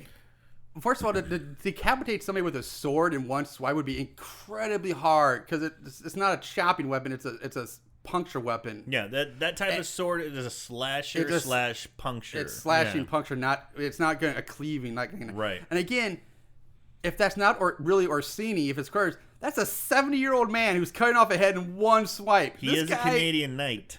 I guess, man. I mean, he knows how to use that fucking sword. This guy's insane. Wow. I was torn between Walnut and Gibby, Margot Kidder, because I did like the splitting head effect. I think I'm gonna go with that one because that's really kind of that's really the first kill of the main, not the mom and the flashback, sure. But that's really the main kill that kind of gets things off and running. That's probably my second. And the thing is, it's sort of like bam, head split open. It's like, this is a great start. And it has a great sound. Thunk, I'm like, this is it makes you get excited for what's to come. But then it was just a letdown. Like that should have been like one of the last kills because that was like they built this great kill, great effect right off, and then it's like strangle. Fall off a roof. Strangle was the worst. I hated the strangle. Yes. And the fall of the roof, we didn't even fucking talk about it. That motherfucker was moving around down there. Well, he kind of wiggled a little bit. He did. But I mean, I get it because maybe you didn't die right away. You just got like the death twitch or something like that. And I get that. But we had 2 falling deaths in this movie. That one is enough. Yeah. And the choke, I'm sorry. If you're going to make a choke, it's got to be fucking spit and snot and face better be getting red. Like, you better fucking turn up the juice on the on the strangle. You better make it look real visceral instead of her just going, I'm pretty and dying. Pretty dying. It's I like Gibby's. I'm going with Gibby's, but even though because it started out like, oh, this is gonna be good, and then it went downhill from there. But all right, so there's our favorite kills for this week. Moving on to odds and ends. Not only did they watch these films, they researched them too. Ugh, what is wrong with these guys? All right, ratings. IMDb gives it a 4.3 out of 10. Rotten Tomatoes, there is no official thermometer score, but it has a 38% audience score. And good old Amazon, 3 out of 5. Plot keywords, there were 53. And I wrote down 1, 2, 3, 4, 5 of them. Aaron, you want to take a guess? On our plot keywords? Yeah. Canadian Night? I wish. That'd been awesome. No. Okay. Theater. I think it was, but I didn't write it down. Pagliacci. Clown. Clown was, yeah. Yeah. All right, no, you know what? How about some? You want the weird ones? No, let me just or bring more this back. obscure? No, fuck it. Here we go. Because you're never gonna guess them. No, I mean you'll guess them, but not for like. I just want to, because we've been complaining about this the last several episodes that we were starting to worry that we were like getting let down. But the panty lovers are back in full force with this one. Really? Oh, hardcore with this one. You're kidding me. No. There wasn't like 5 various plot. All 5 of these have something to do with panties. So we had panties, black panties, black bra and panties, girl in bra and panties were all keywords for this movie. No shit. Yeah. So the panty lovers are back. Panty lovers are back, baby. Yeah. Oh! Wubba-lub-dub-dub. Dude, it was so pantyless for a long time. I know. That's why I was like, when I saw it, I was like, I actually smiled like, yay, the panty lovers are back. Woo! Panty lovers are back. Dude, I didn't even think about panties. Yeah, I know. It's been so long. Well, I mean, yes, there is a panty. Like, she does when she's stripping her She does the whole clothes. striptease dance. She does striptease, so she's in her black bra and panties. And, yeah, but you know what? To be perfectly honest, didn't even fucking click. It's not something they really focus on. Because some of these That's other what I'm saying, movies... but that's why the panty lovers, man. Like, it's not focused on, it's not a focal point of the movie, but, man, the panty lovers, like, panties, there they are. They're there. Well, we've seen other movies where the gals are, like, running around in her underwear half the movie. Yeah, exactly. And they're like, nope. Panty lovers like, that's just too much. That's too much panties. Yeah. We like our panties subtle. I like a tease. I like a subtle tease of panties. This one was just right. This is the Goldilocks. The Goldilocks I like zone. my subtle, delicate panties, like a fine wine. And the girls run around the bra and panties. That's more like a malt liquor. That's too harsh. Too much. Too much. I don't fucking know what we're talking about anymore. I want a Canadian Night and subtle panties in my movie. Trivia. The only thing that I found was that it was filmed on location at the Walker Theater in Winnipeg, Manitoba, Canada. The theater originally opened in 1907, and it was designated a National Historic Site of Canada in 1991, and it was renamed the Burton Cummings Theater of the Performing Arts in 2002. That's all I got for this movie. My house is 2 years older than that fucking theater. I got an old ass house. But as well as the panties are back, so is the budget game. They spent how much? The budget game. So, Aaron, we get to play the budget game. I've kind of forgot. Almost, I don't know what I said there. Anyway, Aaron, what's your to play the budget game? Okay. Okay. What's your guess for the budget for the 1999 A Clown at Midnight? You had 2 locations because in the opening credits, for some reason, they said LA film crew, Winnipeg film crew. So, yep, there's 2 locations pretty fucking far away from each other. I don't imagine it costs that much money to film in Winnipeg, Manitoba, Canada. But you had a Canadian Night, Margot Kidder, a gal from Bel Air, and, the son of Randy Quaid a la Independence Day. So he was doing Independence Day. He did Doom Generation. He was a little more hot He was a little more. I'm serious. He was, I get it, but I'm like, yeah. He was a little more hot. And Margot Kidder and Christopher Plummer. Christopher Plummer, come on, man. Crushed it. Crushed it. He actually helped sell that movie. You're filming in a theater. So the look. We need an answer. $9 million. $9 million. Whew, that's one of your higher budgets lately. Because I've been fucking I know. dying. Because I'm like, $4,000. You're like, 7 million, Aaron. I'm like, ooh. Aaron guessed $9 million. The actual budget for 1999, A Clown at Midnight, or The Clown at Midnight, what the fuck it is, $12 million. Hey! So, yeah, close. That's pretty good. Yeah. Hey! I'm not giving you the win, though, but it was close. Fuck you. That's pretty darn good. I can't always give you the win every time. I gave you the win last time for getting close. I can't give it to you all the time. What did I do last time? What was last time? It maybe wasn't last time, but the last time we had a budget game, I gave you a win because you were close, but not this time. Anyway, we're moving on. Damn you, Marshall. Moving on to 5-star reviews. These special movies have a special place in these special people's hearts. 5-star reviews. Now, there are only 28 total reviews for this movie. 39% are 5-star, 18% 1-star. Let's get this show on the road. Almost 40% are 5 stars? Yeah, Wow. surprisingly.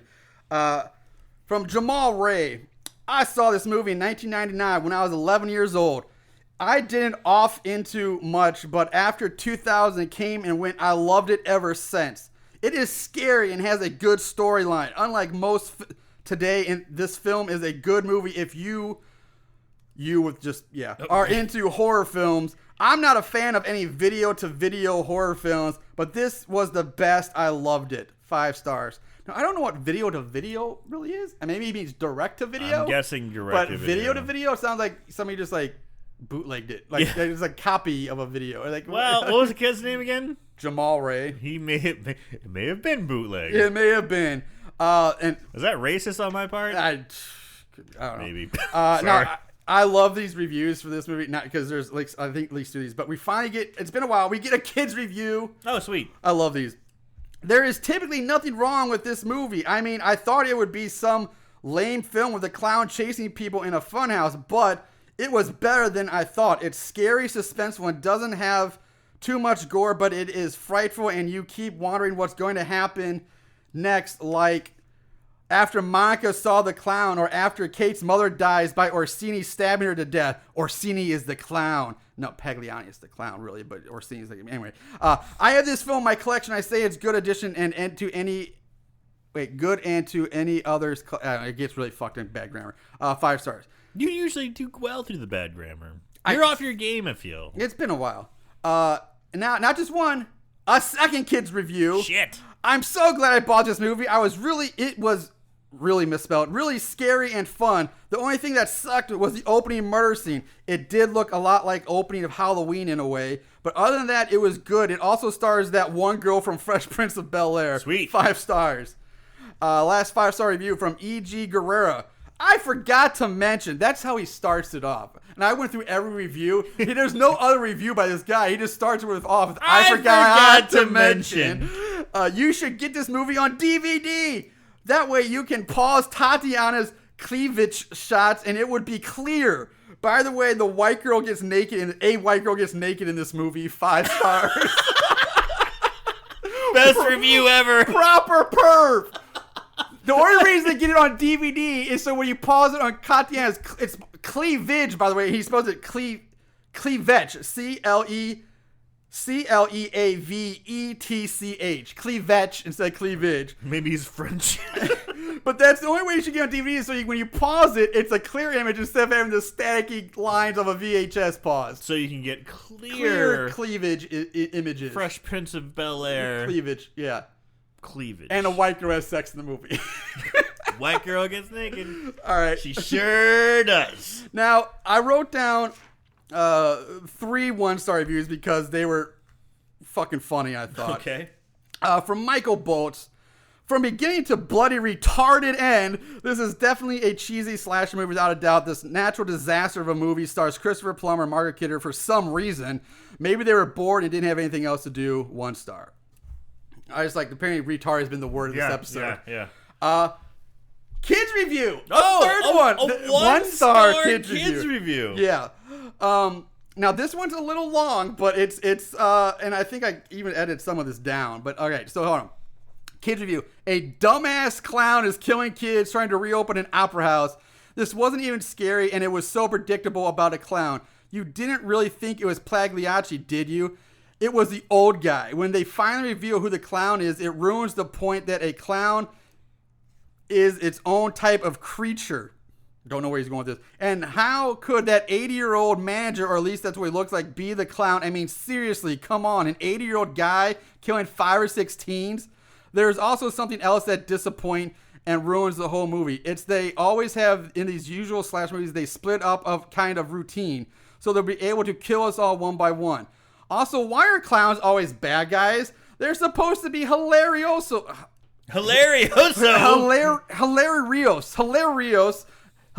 not killers. You might as well disguise yourself like a mermaid or something. No one can buy an electrocuting chair, and they didn't have them in opera houses, so that just made the movie make itself even dumber. Gene, the director, must have really been freaked out by clowns as a kid. I think this horror movie is more meant for teens to laugh at. This movie should be rated PG-13, not R. I mean, the clown didn't do any sexual stuff to the teens. He only killed the kids that you can't cry about because they weren't satisfying characters. At the end, I couldn't believe that kid who saved her only kissed her. They didn't even get out to the police or anything. If you're freaked out about clowns and you rent this movie, you will see clowns are not really like this, and maybe you'll say, ha ha, I shouldn't ever have thought clowns were like this in the first place. 1 star. This kid is interesting. Yeah. He makes really good points, but he's like, why didn't he fuck her? Exactly. That's what I was like, all he does is kiss her, man. That's what. I'm glad you got that, because that's exactly what I got on that too. All he did was kiss her? What a pussy. What a puss, man. Last one from Leatherface. Ooh. Okay, so this movie was pretty weak. ... Hello? They didn't freaking make out at the end? Jesus. We were waiting for George and Kate to start getting freaky, and the wuss just hugged her head. What's that all about? He needs to work on his game. The sex scene was definitely entertaining. ... Talk about how to give the guy props from hitting it from the backside. ... And the intertwining of the sword fight was classic. Maybe I should give it 2 stars instead. 1 star. Man, everyone's perving out. Dude, perving out hard on this movie. Yeah. And we've seen so many other movies way more. Exactly. That's why I love these reviews. I had to read these These all, are great. I know it's a little long, but it cracked me up. It's like, this is what people are getting out of this movie. It's like an okay sex scene. It's barely even okay. I know, it's like it's all right. So tame. I know. It's like, but man, everyone's going nuts for it. Nuts. I'm crazy. That's nuts. All right, this episode's going a lot longer than I thought it would. So let's you say that at the end of every it's like we episode. used to be like, they used to be about an hour and a half all the time. Like that was our thing. And now we're like 2 hours. Like, how are we doing this? 2 hours. It's like an hour and 57 minutes right now. Jesus Christ. That's why I'm like, we gotta wrap this up. So, all right. All right. Aaron, final thoughts on the Clown at Midnight. It was a bad movie, but man, there were some really decent parts with Christopher Plummer. That ending scene really was engaging. It was decent. It was heartfelt. It made you realize what a good actor is and how good acting can make shittiness better. Yeah. Unfortunately, that wasn't carried as well by the young cast, even when you had such talents as the guy from Independence Day and the Fresh Prince of Bel-Air chick. They weren't enough to carry it. They weren't exactly seasoned. They were still good for sitcoms or, a bit part in an action movie. Margot Kidder, not in it enough, in my opinion. I wish she was in it a little bit more. I wish she was in it a little bit longer. I didn't mind the idea, but it was too weird with the guy living in the catacombs, and why was Christopher Plummer's character, why was he helping him out, and how long? There were too many gaps. Certain parts I really didn't enjoy, but I'm going to have to say So Bad It's Scary. Yeah, I'm not 100% sure where I'm at on this right now. But here's another thing I wanted to I forgot to mention, and you said something that made me think about it. One reason why I'm leaning So Bad It's Scary is because there are so many plot holes and things that make zero sense in this. And one of the things I forgot to, I meant to bring up when we finally got done with it, but I forgot to, is since they, at one point, if they were going to go paranormal, fine. But they didn't. So again, why the fuck was the bloodstain still wet? That bothers me. If you once you get to the end, it's like there's nothing paranormal about it. Why the fuck is that blood scene wet? Because nobody had been killed in that room in this movie except for in that flashback scene. So, and again, even if it was, like, one of those bloody rugs had been removed as part of evidence or thrown away anyway after the murder. And even if they weren't, they wouldn't be wet. Like, why are they wet? There's no paranormal aspect to this movie. Why does an electric chair suddenly come to life? Yeah, I mean, that's some ghost shit straight out of, like, fucking Death Spa, man. Like, just shit turning on by itself like that. So there's so much of that makes zero sense, and there's so many plot holes. And our rant at the end of, we did, right before Favorite Kills, it says a lot of it. Mm-hmm. But at the same time, I agree. The premise isn't bad. We've seen them before. I think it's okay.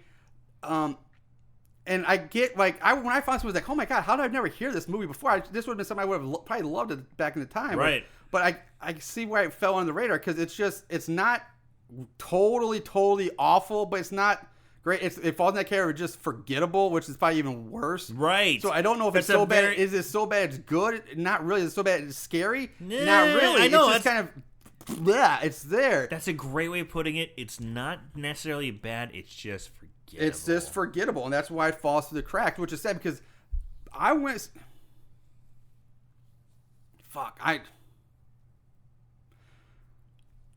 I'm going to say So Bad It's...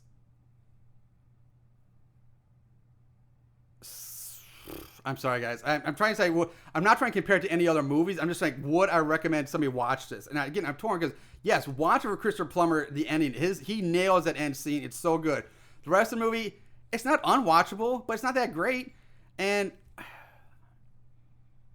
You do get sweet 90s R&B. Yeah.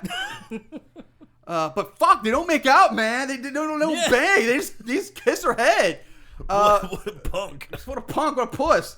I'm going to say So Bad It's...